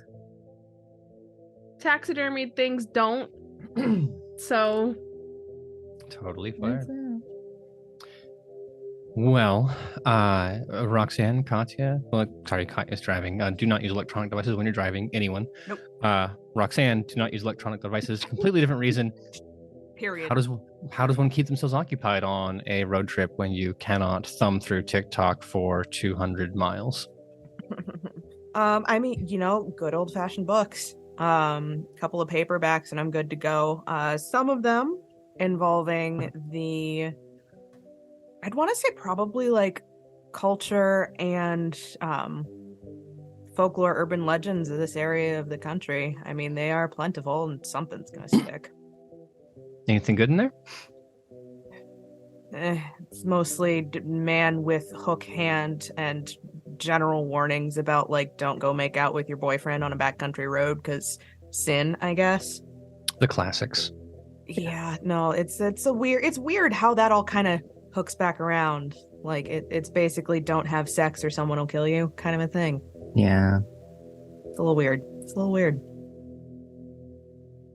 Not unexpected for the area, I guess. We are still kind of in the Bible Belt. Like we're pretty far north. This is still kind of the Bible Belt. The last Depending buckle. on how you feed. I was gonna say, depending on how you feed, it could be one of us. Yeah, no, not quite my bag. So there's a general waiting for the thing to happen vibe, similar to anything about like soldiers on a C-130, and like it's gonna be bad in about an hour, but you got to get there first. So it's a tremendous amount of boredom punctuated by several intense moments of activity. And like the ride is uneventful. It's boring as all hell. It's a nice car, so you have cruise control, adaptive cruise control, and then also lane keep assist, which makes it even harder to stay awake if you were the kind of person who needed to, because the car will pretty much like 90% keep you from dying, and you start to drift in your thoughts. But then, as we said, the headlights, and I can't exist in a universe where this particular car coming from Prince Jackson does not have the LED headlights. Oh yeah, we are just a lighthouse going down this highway. Fortunate that nobody else lives out here, so you might have passed one car on the way down. But that means from quite some distance, illuminated by the twin suns bolted to the front of this SUV, is the sign to Willerton. And thus we arrive at the decision point. Shaking off the lazy aftermath of a book or a podcast or the drone of American exceptionalism as told through architecture. Now we arrive. So we know what we're looking for. One Everett York, Camarilla Courier. We know that he was in Willerton. We know that there's a podcast about a graveyard. There's some kind of weird spooky stuff happening, including 4 missing people in the last 4 years. We know there are vampires here, exiles, transients. We know that there is Hotel Willerton, a diner that is also a motorcycle repair place, and then a very like rough and tumble biker gang kind of a saloon. Those are the facts we are working with, so I present to the discussion that is now occurring inside the vehicle. Where we go first? I mean, my vote is the hotel. Make sure we have lodgings for however long we're going to be there, and have sort of a base of operations, and then from there we can decide who does what. Do we all really need to go to all of these places? Divide and conquer is probably our best bet. I agree with that. Wrong with that. Makes sense to me. I also really do not want to see Jordan eat pie. I Was will- assuming that's going to happen. I was going to say I will turn into ash if I do not at least like try a little. Yeah, It's and then part of the it's gonna. experience. But what kind of experience exactly? You're not going to really be able to enjoy it. I can put it in my mouth, I can taste it, and then you don't need to know what happens to it after that. Really don't. In fairness, that's how I approach food too. That's so fair. That's valid. That is valid. It is part of the experience to consume the culinary traditions of the area, okay? I'm gonna eat I'm that not- fucking pie. Arguing with you, babes. Yeah. Like, get your goddamn apple pie, whatever. But first, hotel. But first, Yeah. Of course, have to have a place to put down your bags. Well, much to everybody else's dismay, I suppose, arriving at the Hotel Willerton is going to be a very special moment for Jordan. Finding the Hotel Willerton is going to present a unique challenge. It's not that long after you pass the sign, "Welcome to Willerton," that something gets a little fuzzy with your GPS. On the dashboard, if you've ever you're waiting for your Uber Eats to come, and then the little icon on the map seems to exist in quantum time, where it is in many places at once. Just kind of do that, and then the location of buildings, it can't decide which direction's north, so it's kind of like spinning around. And you say, well, that's fucking weird. And Katya looks over and says, hey, Jack, can you look on your phone? And Jack pulls out the phone, and no signal. Just 100% dead. Can I check my compass? Compass works fine. Okay, great. Just weird technology. That's fine. So creepy. Not unreasonable that you've gotten away far enough from civilization that, Verizon, it has the best network, but it does not want to serve this area. But the thing with the console map, that's a little weird. I'm going to give you the benefit of the doubt that between the five of you, there are enough collective dots in how to navigate that you don't now have to roll to be lost in the woods. You don't think I don't know how to use a map? Less if you know how to use a map, more I don't want to go to the shopping episode where we remember that we bought the Atlas of Illinois to go find this place, right? And all things told, Willerton is not that big. There's a main drag that goes this way, and there's a main drag that goes this way, and ta-da, Willerton.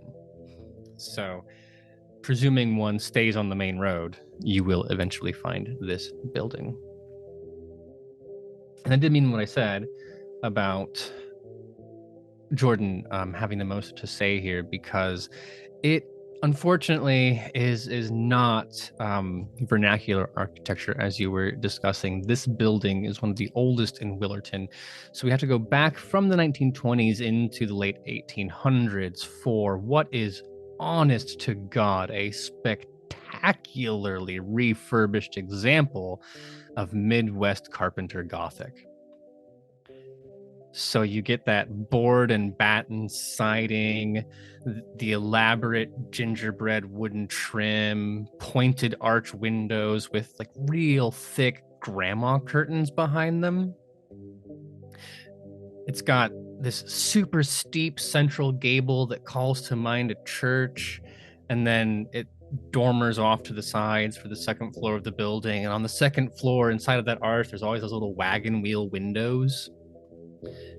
And it's painted in that like yellow as the main color and accented from their paint scheme. Oh, I bet it's made with lead. Apologies to the content warning, terrible visual art. I'm trying really hard. I'm just trying. Charming. You see like a tear. So beautiful. Seems like a Jordan type of place. I mean, it is charming in a fairy book way. If your fairy tales come from like American myth, this is, yeah. Sign handcrafted. Someone had to get a one of those little planing machines and go make the letters down into it, and then the brush strokes, you can see where like there's a little more paint on the bottom because it wasn't sprayed on, it was painted, and it pooled a little bit. But it lacks the other kind of features that you would see in like a hotel, right? There's no lamp in front of the sign illuminating it. They don't do the hipster fairy lights along the wraparound porch. It's just little lanterns, little metal caged lanterns. Do they do the thing where they use like the flickering LEDs? Oh no, like LEDs are that's a plot by Obama to undermine the American fossil fuel industry. This is all incandescent. And they probably went out of their way to find those Edison bulbs, but not so they can hang them from a single chain over a bar stool in a craft brewery, but like actually in the original sockets, which now that you've called attention to it, I'm going to say are like a polished brass fitting, but it still has that seashell pattern around it. Yeah, I'm going to need Hayley to just carry me in. I don't think I can move. It's just so nice. If I've had to do it once, I've had to do it a million times for Jordan. So as we all kind of get up and get out of the van and I see that look on her face, I just put the backpack over my back, pull on the straps to make sure it's nice and tight, and then just lift Jordan up and kind of sling her over my shoulder in a wonderful little carry as we start heading inside. We're not going to pause to consider how that might look to people who don't know that Jordan is a vampire paralyzed by beauty. No. Well, then the woman behind the counter is going to have a bit of a treat as the five of you proceed in. Jordan, you're not torpid, so you can hear, oh my God, the way that recycled barnwood creaks as you take the first step up and then through. And then the door swings open, and it's like they haven't oiled the hinges on purpose. So you get that not enough to be annoying, but enough to know that like this home has bones. I think you fully hear that like from over your shoulder. Just, this place has bones, and then like that like set like exhale. Now she's making it weird. She's making it weird. She always makes it weird. Always. The lobby, so to speak, is essentially they've taken the main entry hallway, and if you've seen the inside of these homes, very narrow staircase that juts right off, and then there's a hallway that goes into the back of the house where the kitchen probably is. And on the right, there's normally a wall that cuts off the dining room area, and they've taken the center part of that wall out, left the load-bearing column, and installed a reception desk there. There is I saw that face. I'm so sorry, but it's probably also made from material. They have gone well out of their way to keep the aesthetic the whole time. To include the fact that the small metal bell that all hotels are required by law to have to ring for service sits on a hand-knitted grandma tea doily. Embroidered might be actually the correct term. I sometimes, and by sometimes I mean always, cannot tell the difference between like embroidered, crocheted, knitted, and sewn. They all just kind of blur together. Crochet, we'll go with that. Sure. Feel free to yell at me in chat or on Twitter. Yeah, there is no one behind the counter. But If you look past on behind the reception desk, there are mismatched chairs, like hand carpented chairs sitting with tables. Obviously, they realized to make money in this day and age, you got to do like continental breakfast, bed and breakfast style. That is how they've chosen to do that. To the left, there is a closed door that reads staff only, and then towards the back, you can see the kitchen. There's a door with not a window in it. You don't want the glass for when the back of house gets furious and slams it, but there's a porthole, open air that you can see back into where the kitchen is. I will set Jordan down. It's lucky that there wasn't anybody at the desk. It didn't get weird. But I will set Jordan down and just let her take it all in. Yeah, I definitely like slide off you and like just find a seat. I'm just gonna just find a seat and just take it all in. But this place has all these really great stories. I'm gonna say, sorry. Okay. Oh no, by all means. I was just gonna lean over the reception desk to look through that porthole, like kind of look over, and hit the bell. Oh my God, the sound. Jordan, are you gonna be okay? They don't make bells like that anymore.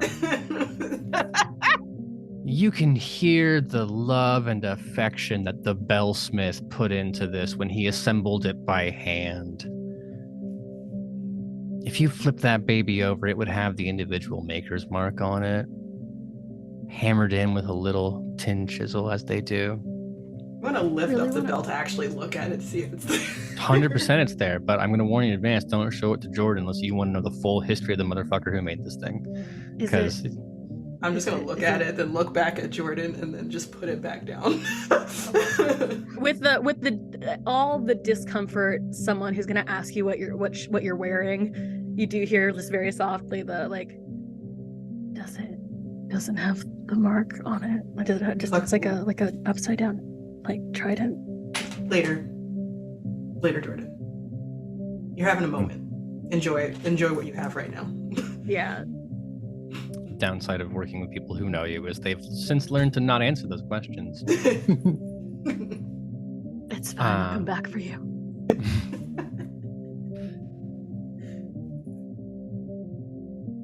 Yeah, but as you can see, there's no sign of movement that you can detect on a cursory investigation.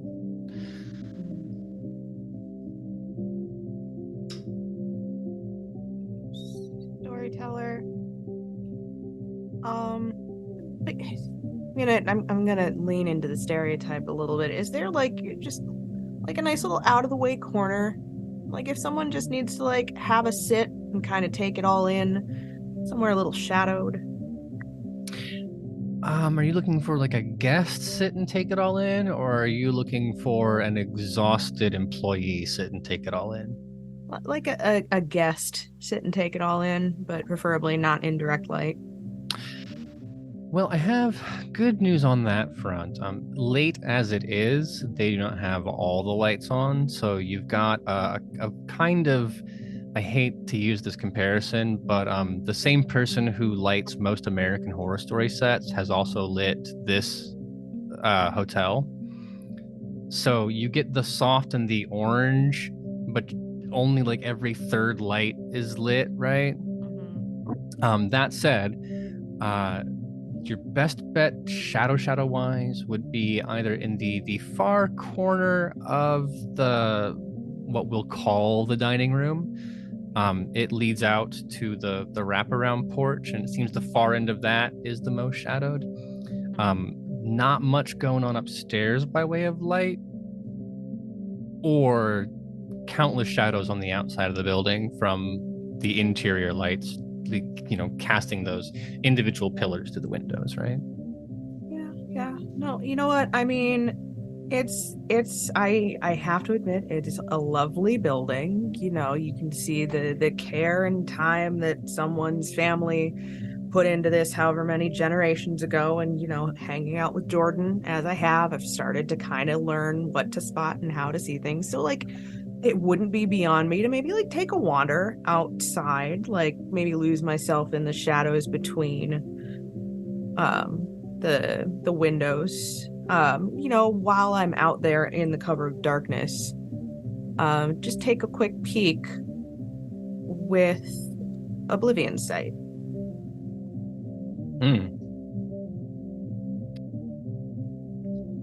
If I recall correctly, I haven't played La Sombra a ton. That is a free power, right? No need to roll a rouse check. Yeah. Irises of the kindred's eyes are black against the white of their sclera. They can now see clearly within pitch blackness and can perceive ghosts who are not actively hiding in their presence. I should have known this was going to happen. We invite Laura to come over from Worlds Guild and playing that, and the very first fucking thing is I have dark vision.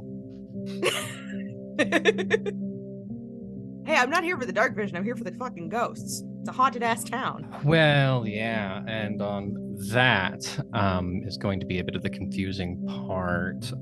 For one, the streets are empty in the sense of like the night vision looking around, right? It's the sun down, and in any other place there would be lots of traffic, but here there is nada.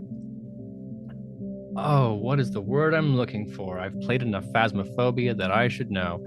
There are lights that you can see, presumably in ghost hunting. You take a picture of something or a video, and you will see little traces of light. Orbs. Like the ghost orbs? Is that what they're called? Yeah. I thought ghost orbs, but I also said, Aaron, that's what you would call it if you were making it up, but wanted to convince people you weren't knowing what you were talking about. Nope, you got That's what it's called. Yeah. Excellent. They're not floating in the air. And honest to God, you 50-50 whether they exist. You've just got one of those little things floating across your eye. But on the ground, in the ground, hard to tell. There's something moving. And eventually what kind of tilts your head in the right direction is going to be the linearity of it, that if it were little like eyeball worm things, they'd be floating everywhere. Or if they were ghost orbs, they would be just kind of ephemeral floating up. But these, it looks more like, have you ever been flying into an airport at night and you're low enough to see the traffic, but high enough to not make out the individual cars, so you just get that little wave of red and yellow? The colors aren't correct in this case, but it's that kind of feeling. Placing where they are is difficult because it's a bit like three-dimensional space. Imagine you were staring through a house that was just a wireframe model. So it can be tricky to figure out, okay, well, like, is that small or is it far away? Is it below me or is it the vanishing point doing something? But it is there. It might take you a few minutes to make sure. Roxanne not being the person who'd want to take a hallucination as evidence to the rest of the coterie. Of course not. Any sort of a pattern to it? Is it leading somewhere? Is it just sort of flopping about willy-nilly? I will say it is. Oh, I feel terrible because you said flopping about willy-nilly, and I'm about to use the phrase, no, it's rigid and linear. Think of like individual straight lines that intersect at points, but again, difficult to tell. If you wanted to get a better picture of it, you feel like you would have to wander around town a bit and then like maybe get some pen and paper out, make an intentional effort to document, orient, and arrange these things. I mean, I imagine I've got pen and paper in my bag. At the very least, I could get something started. Indeed. While you are up to this, will you make an intelligence and occult roll for me? Probably. I should say, will you attempt it? As we know, whether or not you make it is between you and God. And Foundry, apparently. Ooh, I'm not mad at that. That's 4 successes. Which happens to be the precise number that you need to stumble into this nugget. Are you, as the player, familiar with sacred geometry? I have heard it thrown around as a fantasy nerd. Sure. It's a general system of belief that ascribes sacred meaning to certain geometric shapes and proportions. It's tied up in like the idea of the Platonic solid, the belief that the god or goddess who has created our universe has done so according to rigid rules of I'm not going to say geometry again, but I actually am. The traditions where you see it and what lends credence to this theory for those who believe in it is that all the major religions of the world use these patterns, perhaps not in the exact way, but there is a thread of connection between a sand mandala, the design of a mosque, the Gothic ridges of a Christian cathedral, even tabernacles all believe in these things. And it's a sense that there's a fundamental mathematical, artistic, natural form to the universe that was put there on purpose. And if you can figure it out, you can use it to break the rules, right? You are an occult scholar. You would recognize these things. This is definitely in that vein. You recognize these shapes. There's no way by accident that you would arrive at these angles in this particular arrangement. If you had an aerial view, you could 100% make out the symbol, but that's what the problem is. That's why it didn't make sense at first, because this is big enough. If you imagine the Nazca lines in Chile or Peru, I can never remember which one, where it just looks like a big line of rocks on the ground, but if you go 300 feet up, it's a monkey. Or if you are the History Channel, it's an alien spaceport. So if you could get some altitude on this place, or the legwork of tracking by hand, putting it on a map, you would be able to identify the shape, you're pretty sure. Holy shit. Yeah, I'll do a quick wander, I guess, sort of around the property to, I guess, start the beginnings of my map. I can't fucking fly. Not yet. The idea of a La Sombra in a gyrocopter has just tickled me. I will say that you can wander around the building absolutely fine. It's not going to get you any new information because the scale of this thing is like, I need Katya to drive me around the perimeter of Willerton with a compass in my hand. I will say that takes a certain amount of time, like a good 5 or 7 minutes to go through that whole thought process. On the interior, whether you ring the bell or eventually, a woman will appear from the rear of the building.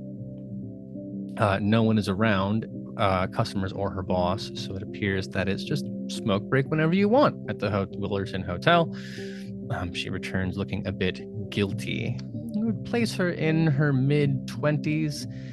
It could go either way. Is like she 18, but it is a rough country living? Or is she 30 with a youthful face? Who's to say? In either case, a very, I don't want to say rustic, I don't want to lean too much into that, but there's definitely a weathered complexion. This is a person who has been outdoors. Hayley, you would recognize that. But the texture of the hair, which hangs in a very neat Christian bob, there's something that's a little like quiverful about that haircut. She doesn't know what TikTok is, but she would fit very well with that face on TradFem TikTok.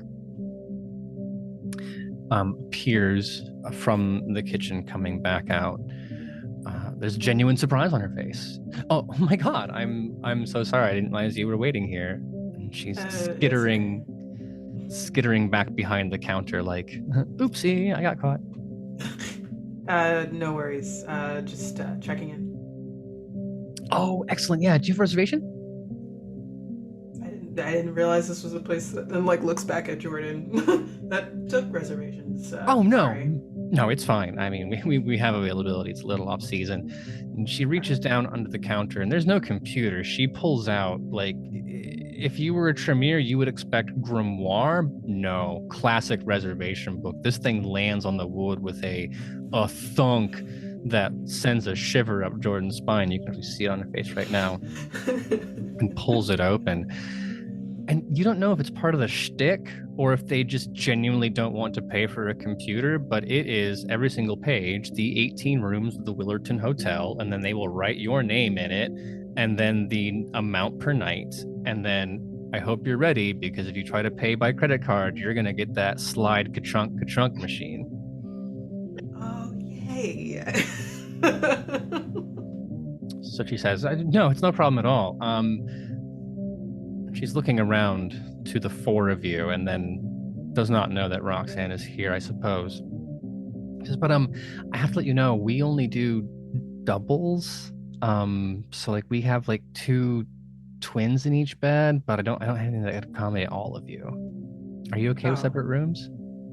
That's fine. Yeah, That's fine. Yeah. And how many of you are there? There's 5 of us. One ran back to the car. She left something, but there's 5 of us. Oh, okay. So yeah, like 2 per room is kind of our thing. You understand, it's an old building, so they're really, really small. 3 is going to be crowded in 1 room. So would that be 3 for you then? I mean, I guess if we got it, and I'll look back over at Jordan and I'll say, unless you want to sleep on the cot this time, Jordan. I'll take a single. Okay, so 3 rooms, that is $250 a night. How long do you plan on staying? 2 nights? Looks back. Yeah. We're in town for a couple days. Depends on how long this one, and I'll gesture over my shoulder at Jordan, falls in love with your little town. Because as you can see, she's very, very clearly enamored with everything. So we might have to extend our stay if she really falls in love and doesn't let us leave before she's done. Oh my God, Willerton. Are you a history fan? I'm a big antiquer, and this place is so nice. It has good bones. It really does. I mean, I love it here. Everyone says you have to go to the big city to find yourself, but I've known for a long time that what I need out of Willerton is it's right here. I mean, I don't know about antique shops. You could always swing by Ed and Vera's place. I mean, God knows what they have lying around. But I mean, if you're into the history and you want to really know, you should go to the library. The Historical Society keeps all their collections there, and the stories. Oh my God! Are any of you guys sitting next to me? If anyone's looking, the cushion that Jordan's hand is on, just like, there's just a crunches in her hand. I'm gonna need to check the library later. Do you know how late they're open? Oh, yeah. I mean, until 8. So That's fine. definitely kind of place that you can go, but not now. There is time between sundown and 8, but it took you 2 hours to get here, right? Yeah, not tonight. Just on the list. Okay, so that's $250 a room for, you said 2 nights. Yeah. So then that's going to be $500 for 2 nights, and then minus that. So there's a tax and the fee. Are you going to have breakfast? We separated out in case people don't need it. No, we're we have snacks. We like to save our money where we can when we travel. Oh, of course, frugal. I mean, country living, right? Some people like to splurge, it's fine. Although I have to say, I mean, like, we get our eggs fresh from the McMillan farm up the road. So if you have never had an omelet made fresh from the farm eggs, anyway, sorry, I'm getting ahead of myself. So that's $1,500 plus there's an 8% tax, city tax, and then a 0.3% sales tax. So that will be for the first 2 nights, $1,780. And then there's some cents on there, but I'm not doing that math. Fuck that.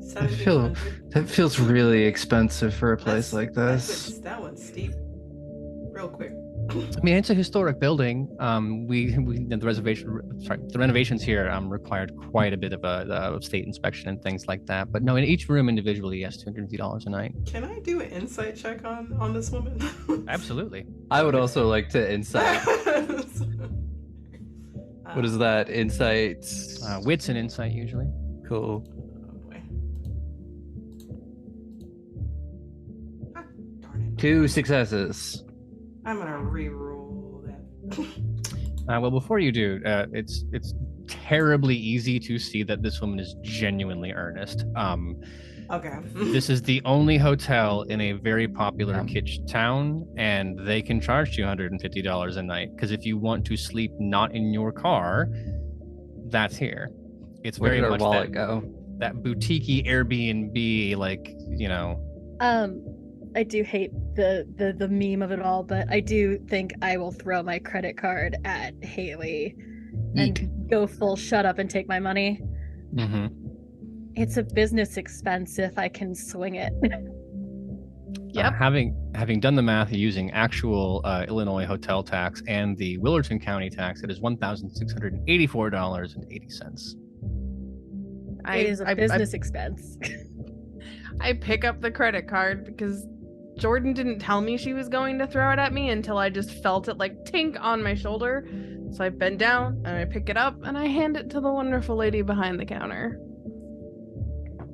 She shows off a little bit almost, like there's great satisfaction in look how homey we are. You're used to just tapping and running, but here, ka-chunk, ka-chunk, we like to take things a little slow. Like it's got that like Disney tour vibe if you were doing, but instead of Jungle Cruise, it's hotel from the 80s, but built in the other 80s, the 1880s, right?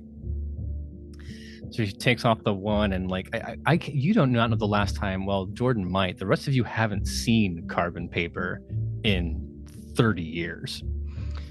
She peels off the top one. That's for us. And then in the same way restaurants have the little spiky thing that you put the, so it goes down there. This one's for you. Tears it off, perforated book, hands it to Hayley. And then can I get your names for the visitor log?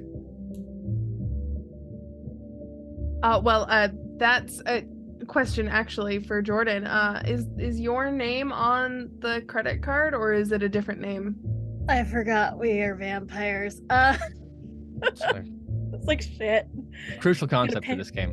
Mm-hmm. Paying for literally Easily- in the name, Vampire the Masquerade.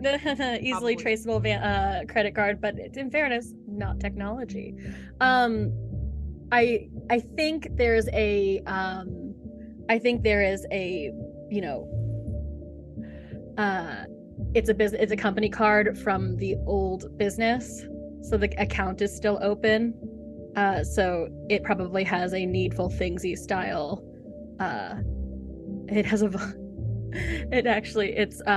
it says like the Velocipede, that's the business name, and it is the old business from Seattle. Different vibe. Stands to reason that if you have a business, you have to have some paperwork name to deal with the city. It's an EIN and all that stuff. So totally reasonable for you to have an identity that's like good enough for government work. Like if the NSA comes knocking, they'll find out it's fake, but the clerk at the county courthouse does not give a shit, whatever, right? It's not in fake, it's just a business I haven't closed quite yet. Mm-hmm. And to be clear, this is on me. The name for the guest book is one of those, like, it's kitschy fun that everybody puts their name in, so you can look and be like, oh, look at all the people who've come from all over the world. Not like a bank. I need to know who you are before I can let you do commerce. Obviously, which is why I, of course, signed my name as Jessica Smith, because keep it simple. Mm-hmm. Can I see that book? I promise I'm not gonna do anything weird to it. I'm gonna say my name first, like Brandon Jackson, before when Jordan comes over. She is not watching. I mean, like, it's here is the logbook. Turn it around. Here's the pen. Here's the pen. Do whatever the hell you want with it. After some brief reference, I would love to use. Well, first I'm gonna scan the book. Do any of our missing people, have they signed it? No, it is well within Everett York's sense of preservation to not sign his real name to documents. It was a reach. Hey, it's fine. Common fucking sense. Following that, can I use? I think Spirit's Touch. Mm-hmm. Cool. Don't know if I have to do anything to do You that. have to rouse first. That's one of the sexy level 4 powers. Oh. So if you'll make a rouse check for me. 0 successes, but can I re-roll it? Well, that's your rouse check. So Okay. you can't re-rouse. You can't re-roll the rouse check. Too many R's. Too small space. But you will get hungrier. I assume at this point for enthusiasm reasons. And then the roll for that is going to be. Oh God, I've never played with someone who gets this far up this tree.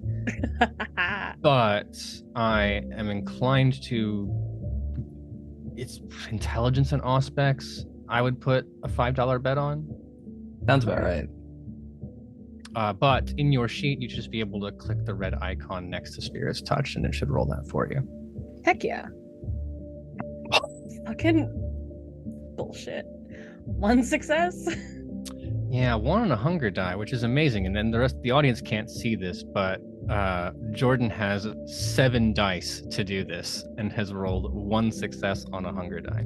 I'm thinking it's a VTT thing on me. You can re-roll though, right? Willpower re-roll. That's what it's there for. I'm gonna willpower re-roll, but boy, that feels pointed. God damn it. Do I have to bap the willpower, or can I just re-roll? Right-click the result you have, and there should be a drop-down that says willpower re-roll. Oh, that's beautiful. All right, I get to re-roll all of the 3. God.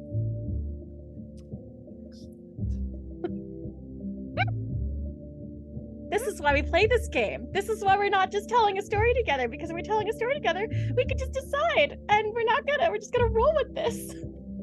I'm not crying, you're crying.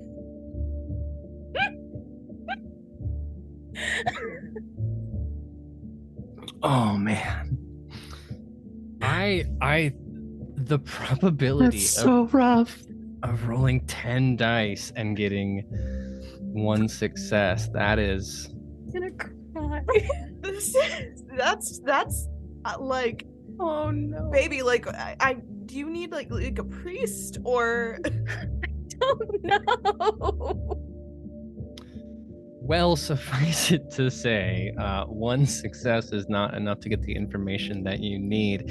And I think we all know why, is that I don't care how many dice you have, when you are literally trembling at the joy of this experience and your mind is racing 1,000 miles a minute, and out of the corner of your eye, you see that quilt that was made by the local county Girl Scout troop and won the blue ribbon at the county fair, so they've hung it on the wall ever since because that is the kind of thing they are proud about in this town.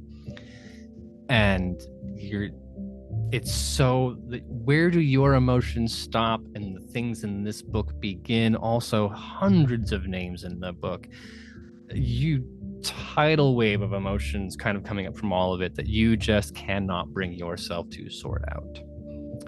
Probably would be easier if you found a quieter place in terms of what's going on.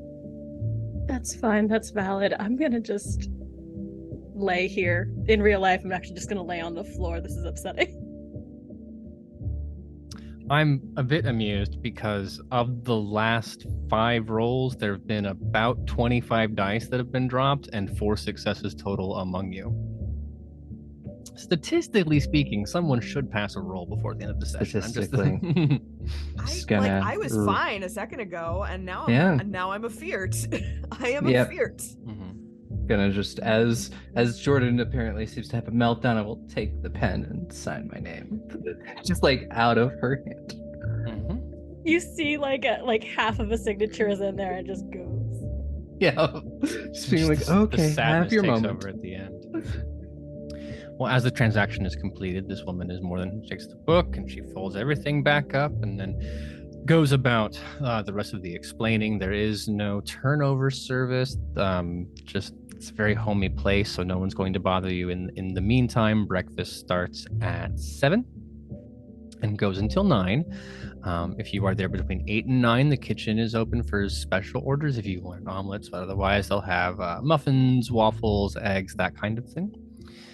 The kitchen is also open 24 hours a day if you have individual orders, but we don't have room service that you can call. You have to come down here and order it. Aside from that, these are your rooms. And oh my God, I mean, you're sad about missing the roll, Jordan, but wait until she goes back to the big board behind and pulls the key off the wall from its individual slot on the shadow board. Does it have the little like motel return but like any slot any you're post box goddamn in right there? it does. Hell yeah. And each one is it's a pretty heavy key, and it has the room number like engraved through it. Oh my God, the weight of this thing is satisfying. 3 keys for 3 rooms. We'll just arbitrarily call them 204, 205, and 206. Storyteller, would I have come back in at this point? I'm sure, if nothing else, the squee would have alerted you to activity. Yeah. I I thought I heard a coyote go off, but nope, it was just Jordan. Yeah. Just Jordan. Something about the individual keys and like the good bones and the grimoire style book and the authentic signature with the actual like paper. The whole vibe just kind of took her to the moment, next level isn't she? on that She's one. having a moment. Yeah, entirely. Oh, baby. Mhm. All right. Okay. All right. Okay. Give her a little like pat on the head. So then upstairs, I presume. Yeah. Oh, This is- yeah. This is one of those questions that I swear is going to sound more menacing than it actually is, but who is staying in what room? I know Jordan said that she would take a single, but I mean, she and I kind of are used to sleeping together, so I think just out of habit, out of instinct, as Jordan goes to like turn her key to the room, I'm just right behind her and walk on in and just like throw my stuff on the bed. So I can put Jordan and Hayley in 206. Sure. Sounds good. And the others? I assume I'm by myself. And I don't know if this is like a end of a hallway situation, but I'm closer to the wherever entrance or stairs or elevator there is. So that, like if anyone passes by, I'm the first one. So hopefully. And if there's twin beds, you might need to like push them together to have a bed big enough. Yeah. Oh, buddy. Yeah. So that puts Jack in 204. Definitely one of the other reasons why I'm by myself. Yeah. So it's Needs that the leaves space. me and you, Kit Kat. Yeah. And then Katya and Roxanne in 205. Okie dokie. Then, can I get, based on this, Jack, Katya, and Hayley to make a wits and investigation roll? Cool. Okay. Sure about that, like not ominous part of this question that you're. I know, right? I am being as Oh my genuine God. as possible. I'm gonna use some willpower because I want more than 2 successes. I'm Oh my God. I'm actually going to willpower reroll as well because I only got 1 success and that feels like a bad idea. Can I roll one I of those prefaced dice? this with it sounds more ominous than it does. Okay, but then I'm fine then. It's okay. Let's see.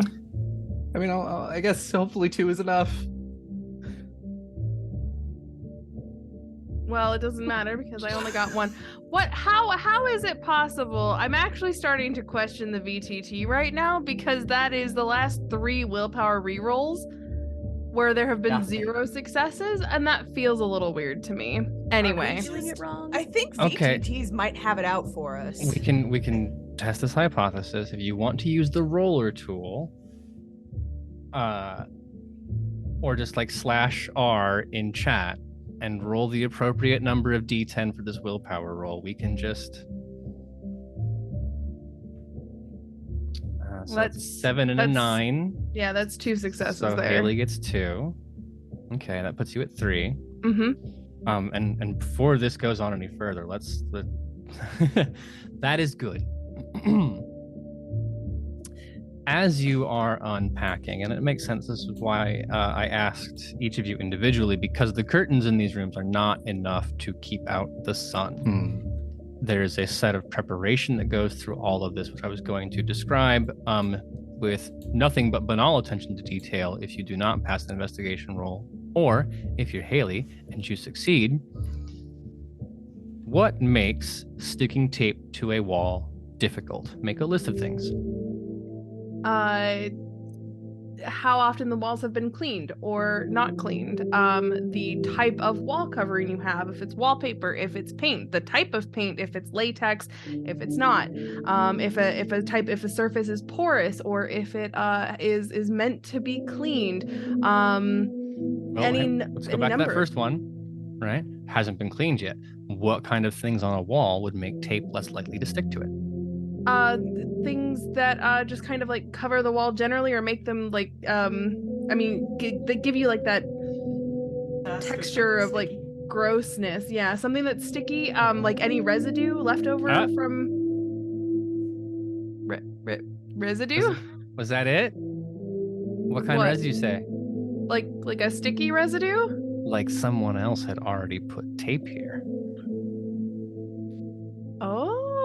In the same sort of way. Mm-hmm. Like a vampire would.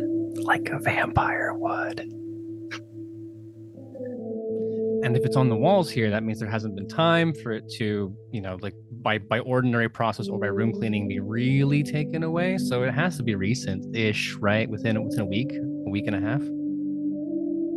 Okay. Interesting. Is this now okay? Once I notice this, can I go and see if it's the same in other rooms? If it's the kind of thing where maybe it's just like the case where there are lots of vampires coming into these rooms, or if it's like we just got the lucky room. Sure. I will tell you in exchange for you describing the excited utterance as you burst into each room, interrupting what Jack and the others are doing. Sure. I don't suppose these doors lock automatically, right? It's the kind of thing where they would have to turn the bolt or whatever. Sure. So they haven't done that. So I throw open the door and I say, somebody else has been here before us. Oh my God, it's so exciting. Okay, I think we're on the right track, you guys. Is it here too?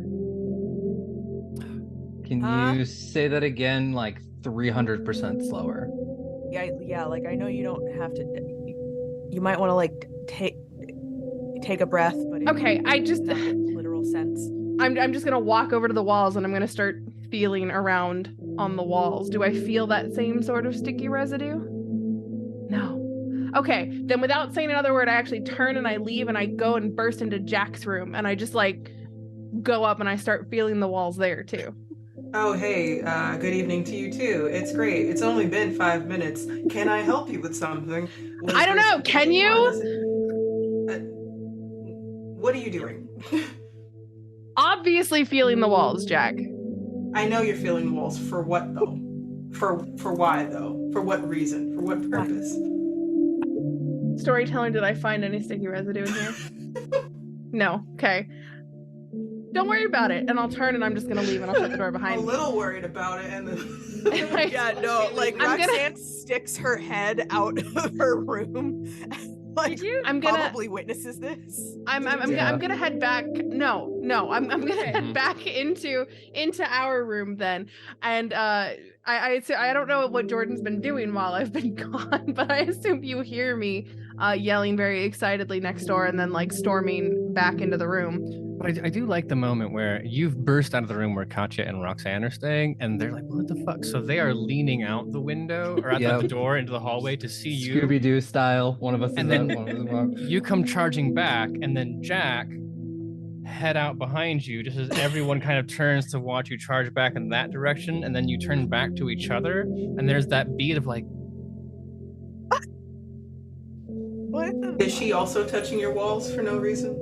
Yeah. No, that's said something exactly what very happened. quickly that I could barely understand. Do you guys follow I'm into our definitely- room? Yeah, I would for take sure, a moment. I'm Yeah. concerned. We should probably get. I have lock the door museum behind us. gel. You don't have to use duct tape, please. No, but Jordan, you're not thinking, Jordan. You're not thinking like a I survivalist. am. I'm thinking. You're not. this No, is- you're not. It's so. You're old. not. You're not thinking like a I'm gonna be survivalist, really, though. really I'm gonna. glad people Hayley, would not Hayley. think that way. What? You okay? No, get in here, and I'll get everybody inside, and we'll shut the door because obviously it is, don't want other people to hear. Look it, you guys. You're. Huh. A wall. A window. Gesture at the. Are we playing charades? Is that what's going on right now?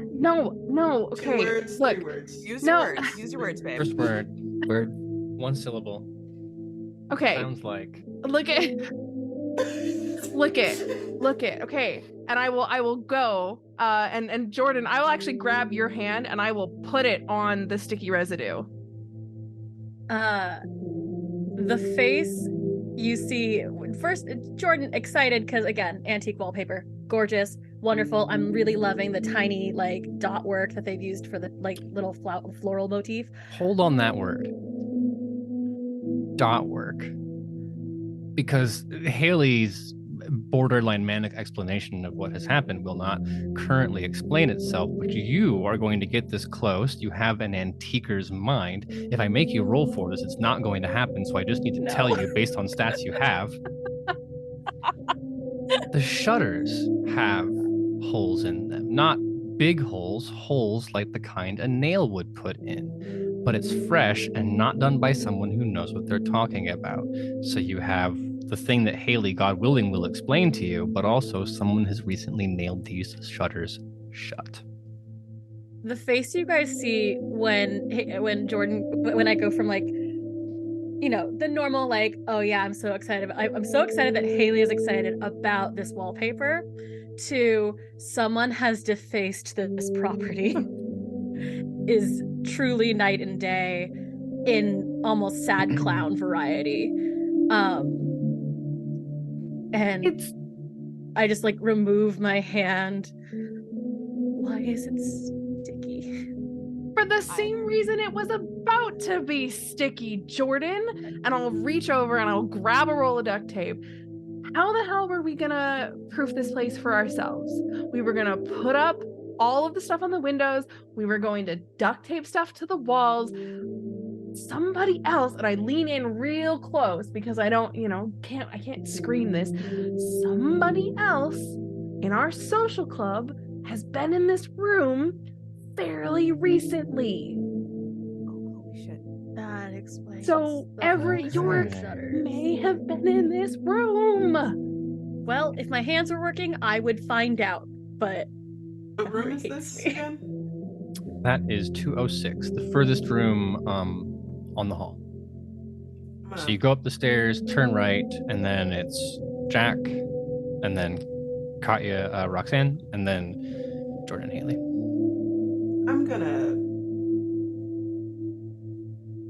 I'm gonna check if someone from this room checked out. I'm gonna be right back. And he leave. Like I leave to go downstairs. To see if the front desk clerk is still there and didn't take another smoke break or lunch break or dinner break or whatever break. Or break. Caught me Break. once. The boss is going to be furious if you come back down and Yelp review this place. Like, oh my god, the clerk was never. No, you would destroy the local Never. economy. No, Kayla, you will come to find her name is reading her name tag is on station at least for the next hour or so. Okay. So you sound a little urgent. So you come like a bit, not like thundering all the way down the stairs, but there's some. I'm gonna say urgency again, behind your moves. So like she's already like, oh my god, something wrong, and it's got that look on her face. Oh, Sorry. It's my feet. Like I'm a heavy dude, so that's all. I'm sorry. There's no urgency. But maybe a little bit. I had a question about room. What was it 204, 206. 206, my bad. 206. Do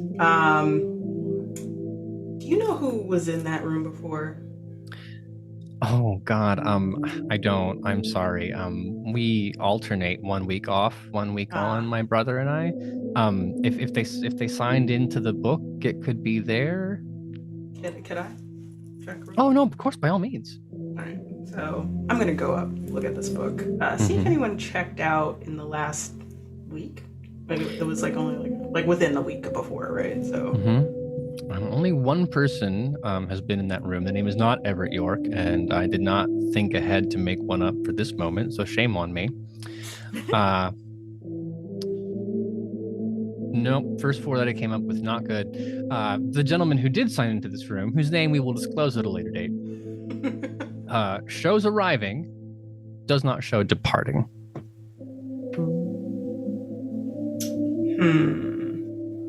Okay. In our internal game chat, I've been notified that Everett York's stage name is James Bustamante. James Bustamante. I like. So, James. Okay. I might want to talk to your brother if possible. Not tonight. It's late and you need to do your job. Oh, of course, yeah. Something that matters. Is he a friend of yours? Yeah. He kind of went ahead of us to check this, you know how it is, and we were expecting to meet with him, and we just assumed, you know, like enjoying the sights, all that. Oh, I mean, stuff. people do get lost in Willerton. Just every corner something to look at. Yeah, I can see that. Anyway, but yes, I will. Is your brother around tomorrow or? I mean, so we alternate week by week, but I can have him come in for the morning around breakfast time. Would that be okay? No, actually. We're gonna be out all day. We had plans, but possibly maybe meet at, I don't know, a diner or even here later in the evening. That'd be great. Possibly. Oh, I mean, there's hesitation here that you're gonna need some kind of social role to get out of. What you're essentially asking is like, hey, will you call your brother off to come talk to a total fucking stranger about a thing that does not seem that weird on face the way it has been explained? So if you want to roll charisma persuasion, I'll take manipulation subterfuge, any kind of combinations going on there. Okay. Hold on. James is as charismatic I'm as a gonna brick re-roll wall. that. I'm sorry. So. I'm definitely gonna re-roll that. Oh, James is Hey. Jack Got is that pretty actually- face though. Jack is built to be charismatic and good at this. Oh, that's right. That's right. Yeah, you gave him Wait, really? Okay. Yeah. 5 dice, charisma and persuasion. Oh, wow. It's not as good as beating the hell out of people, but like that's the B skill is charisma persuasion. True. 4 successes on the back of a I willpower. have one of reroll. those faces. And absolutely yes, no, that is thank God. The plot moves forward. Thank you. I was like, I'm I need sorry, to you're- roll I'm sorry your face character can't roll for shit. You communicate it with the correct amount of urgency. There's care, and you just look so goddamn earnest, right? Jack has never had a malicious thought in his life, according to this vibe. And like, you're also kind of handsome, and I mean, like, Kayla wouldn't mind talking to you a little longer, and she has to call her brother. He can get his lazy ass over here, so Kayla has to do that. It will take some time. Willerton being the size of it is, they do not live in Willerton proper, so it'll be about 20 minutes, she says, assuming she can get a hold of him. All right. I appreciate that. Thanks. And then I can come knock will you be in your room? Yeah, I will. Okay. Well then, yeah, of course. I'll leave it unlocked if you want to come in.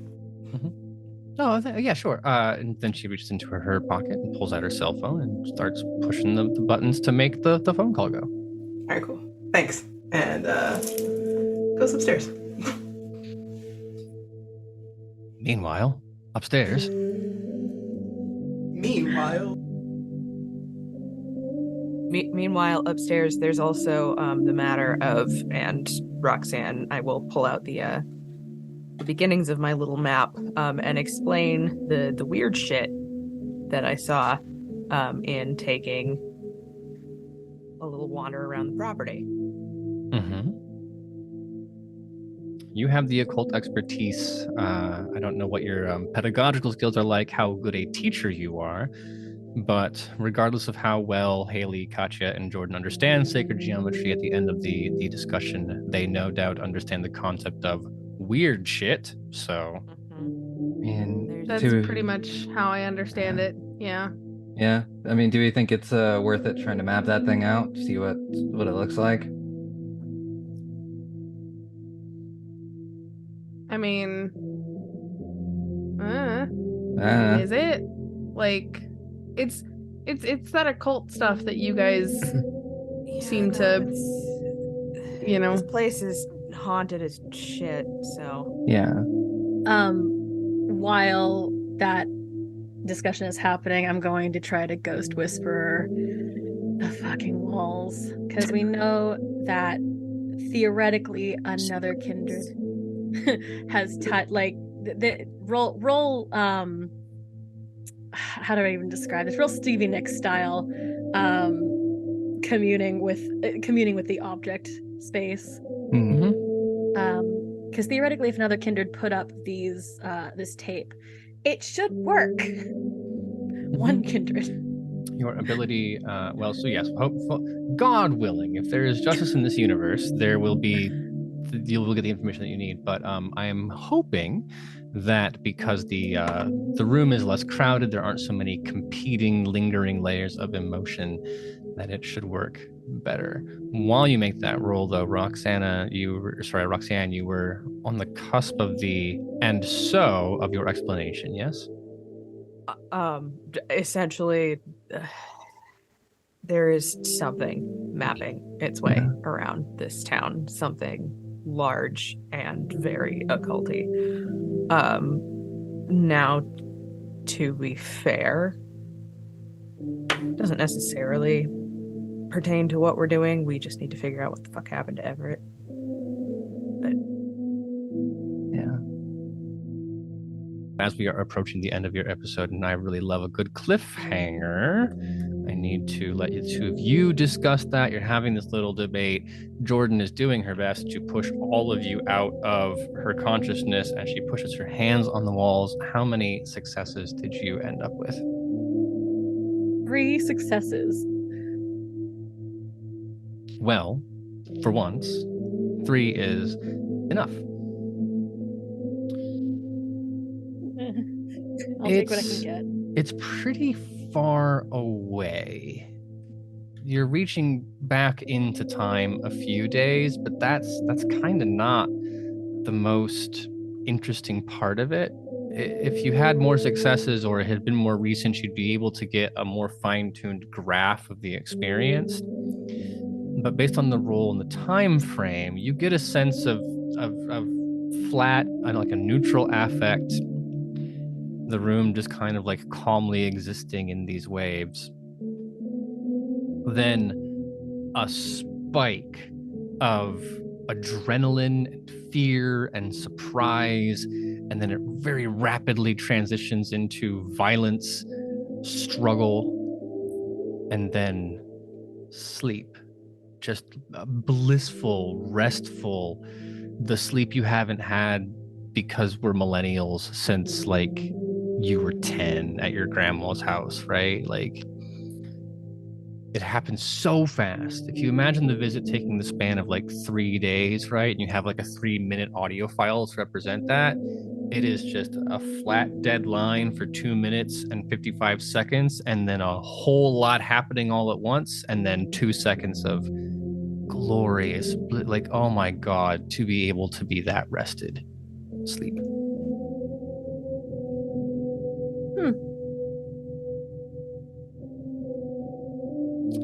Fascinating. I will relay that to the coterie. Well, at the risk of letting that conversation spread past our time, we can hold it for the next recording. We've gotten just enough information to know that things are not what they should be. Someone checked into this room and did not sign out. We know that there's this emotional fight or flight moment followed by something that does not make sense in a city that is punctual, just defined huge lines of something mimicking sacred geometry in the earth. Just enough to leave your brains tingling until the next time we record. I cannot wait to hear what theories you come up with in the meantime, though I have been Aaron, your storyteller, for The Dying Fields, a Vampire the Masquerade scenario in the Streets Run Red scenario book. You can put !scenario in chat and we will point you there. It's got this one and I think 4 others that take place in the space between Detroit, Indianapolis, Chicago, Milwaukee. If you want to get your kindred out of the city, give them a change of pace. They're there. It's also built to be able to tie into chronicles, self-contained things that you can place into your story or use as a lead-in if you're starting a chronicle off. I have been able to tell this story because I have had the amazingly talented assistance of, first, as Hayley Drake. She's the queen of the court. She makes all the art. The reason that this overlay all looks so good and shit is because she is putting in all the effort. Her name is V, and V, when you are not letting me guide you through a minefield of bad rolls in a Vampire the Masquerade experience, where can people find you? Hi. Yeah, I'm V, like Aaron said, and you can find me on the internet at V is for Vampire, because my name is V, and I like vampires. You can also find me here at Queen's Court Games, doing all manner of things. Vampire, and Cult, and Delta Green, and Follow Me Down, and just a whole bunch of stuff all the time over here. Not to spoil anything about Follow Me Down, which may or may not be coming, for no reason whatsoever, I will now turn to our social media maven, Laura Tutu, playing the Lasombra Roxanne Silvestri. Laura, if people love this, and if they don't, they can fucking fight me because they are objectively wrong. If they love this and they would like to see more of you, other places doing things, where can they go? Well, I do spend an awful lot of time here at the court, doing things like, I don't know, TTRPG retellings of Greek myths, and eventually some cults, and eventually some Call of Cthulhu, and eventually, God knows what else. But I've also been known to hang out with the folks over at Obsidian Brews, working through and seeing what's coming up next over there. And eventually you should be able to find me over at the Crimson Fox Tavern as we jump back in with the Hounds of Hearsome, our little Feywild 5e campaign that we're still working our way through. So. Excellent, excellent. I will be there. And if I don't see you, I know who's in chat right now. And if I don't see you there, we're going to have words. Not many words, because I'm a tiny, weak, and cowardly man. You would probably be able to take me. Other people who could take me in a fight include Queen's Court Games technical sorceress as the Banu Hakim Katya Sokolov. It is Aubrey. Aubrey, if people love your hair and want to see it constantly, where would they be able to fill that void in their hearts? Well, if you want to see more of my hair, sometimes when I post photos, you can find me everywhere on the internet at Mad Queen Cosplay. And if you just want to, I do a lot of stuff here, and I hopefully do more stuff as we move through 2023. If you want to see other things that I do, you can find me over on Goblets and Gays, where I take a bunch of gays through Pathfinder 2E. We have a lot of fun. We're in our final season of our first campaign. You can also find me as Sawyer over on Bring Your Own Mech, the sword lesbian who's making all the wrong decisions. And you can find me over on Ballad of Seven Dice with their Escaping Carcosa campaign, playing on the Pathfinder 2E team. I actually like that Finding Carcosa game a lot. It's the right. I mean, it's an interesting vibe to mix normally what is like Call of Cthulhu vibes with a Pathfinder system, because you don't normally get those two things in the same place. It's been a lot of fun. Also a lot of fun. We'd love to have her here, but it seems she only shows up when it's time to bring in a fresh kill or when she needs fed. As Jordan Phipps, Kitsch Toreador, it's QCG's outdoor cat, Clara. Clara. Oh my gosh. Where can people go to find more of you? Oh my, you make it sound a lot worse than it is. Actually, that's not true.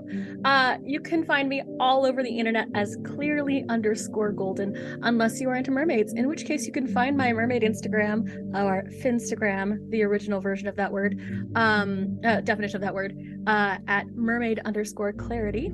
I am here with Queen's Court Games playing this and maybe some other fun things in the future whenever I can get them out of that question.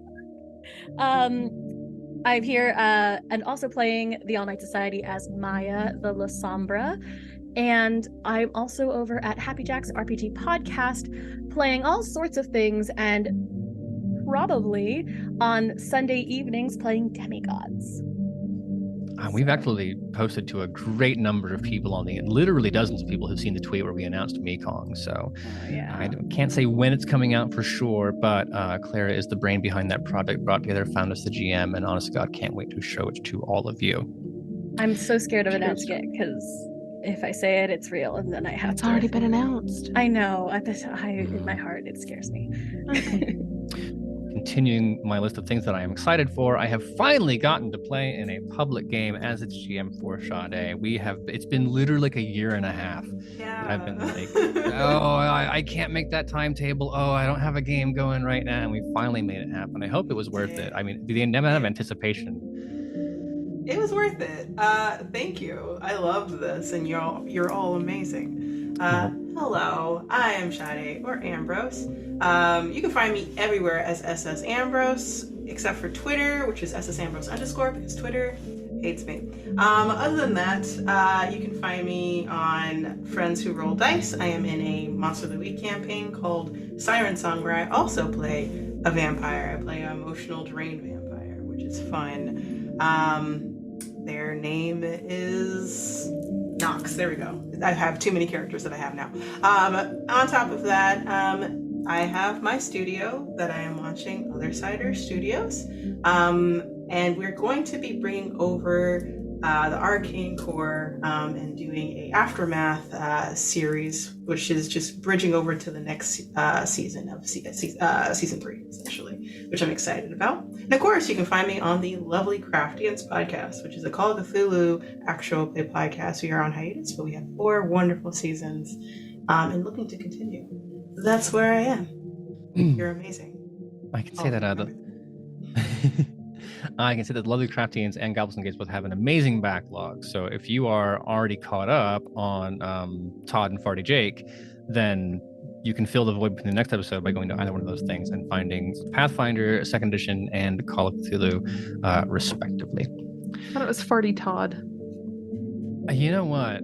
I think you're right. Is Yeah. it Jake and Farty Todd? It's Jake and It is Farty Jake Todd. and Farty Todd. Yeah. Nice. Okay. Well, this is Yeah. my brain trying to push it away, and all of you being like, "No, this is forever." No, this is forever. It lives. But- Forever. But in Aaron, Chicago. Aaron, I don't think that you can get away from this, because we have told all of these wonderful people watching where they can find us. But what if they want to hear more from you? Where can they find you? Well, as always, anyone who wants to hear more from me, I question their judgment. But you know what? I'm not here to tell people how to live their lives. You can find me at Aaron in Words on Twitter and literally nowhere else, because although I am old enough to be on Facebook, it has a lot of personal pictures on it that I would feel ashamed if you all saw. I've seen Aside from them. that, Can I think confirm. it's literally against the law for me to be on TikTok in most jurisdictions. Just like there's an age cutoff at which point you are not cool enough to be in the room and you would drag the whole experience down for anyone else. On Twitter, though, you will find me giving out a little bit of role-playing advice, tips on GMing stuff. I like to retweet a lot of the other things that are coming out from designers and games. If you'd like more of me as a GM, come on here to Queen's Court RPG on Twitter. I will be doing some guest work for RP Geeks in the near future. We'll be partnering with Speculate not long after that.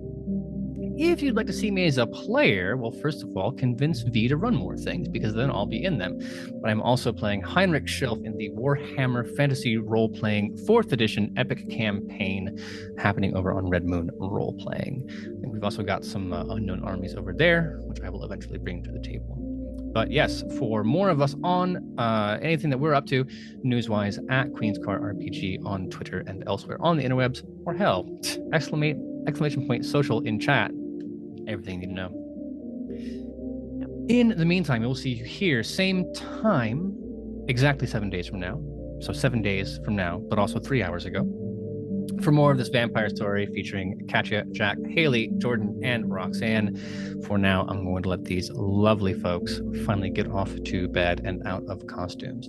Thank you so much for joining us, especially to our Duke tier patrons, Ben, Callie, and Mark.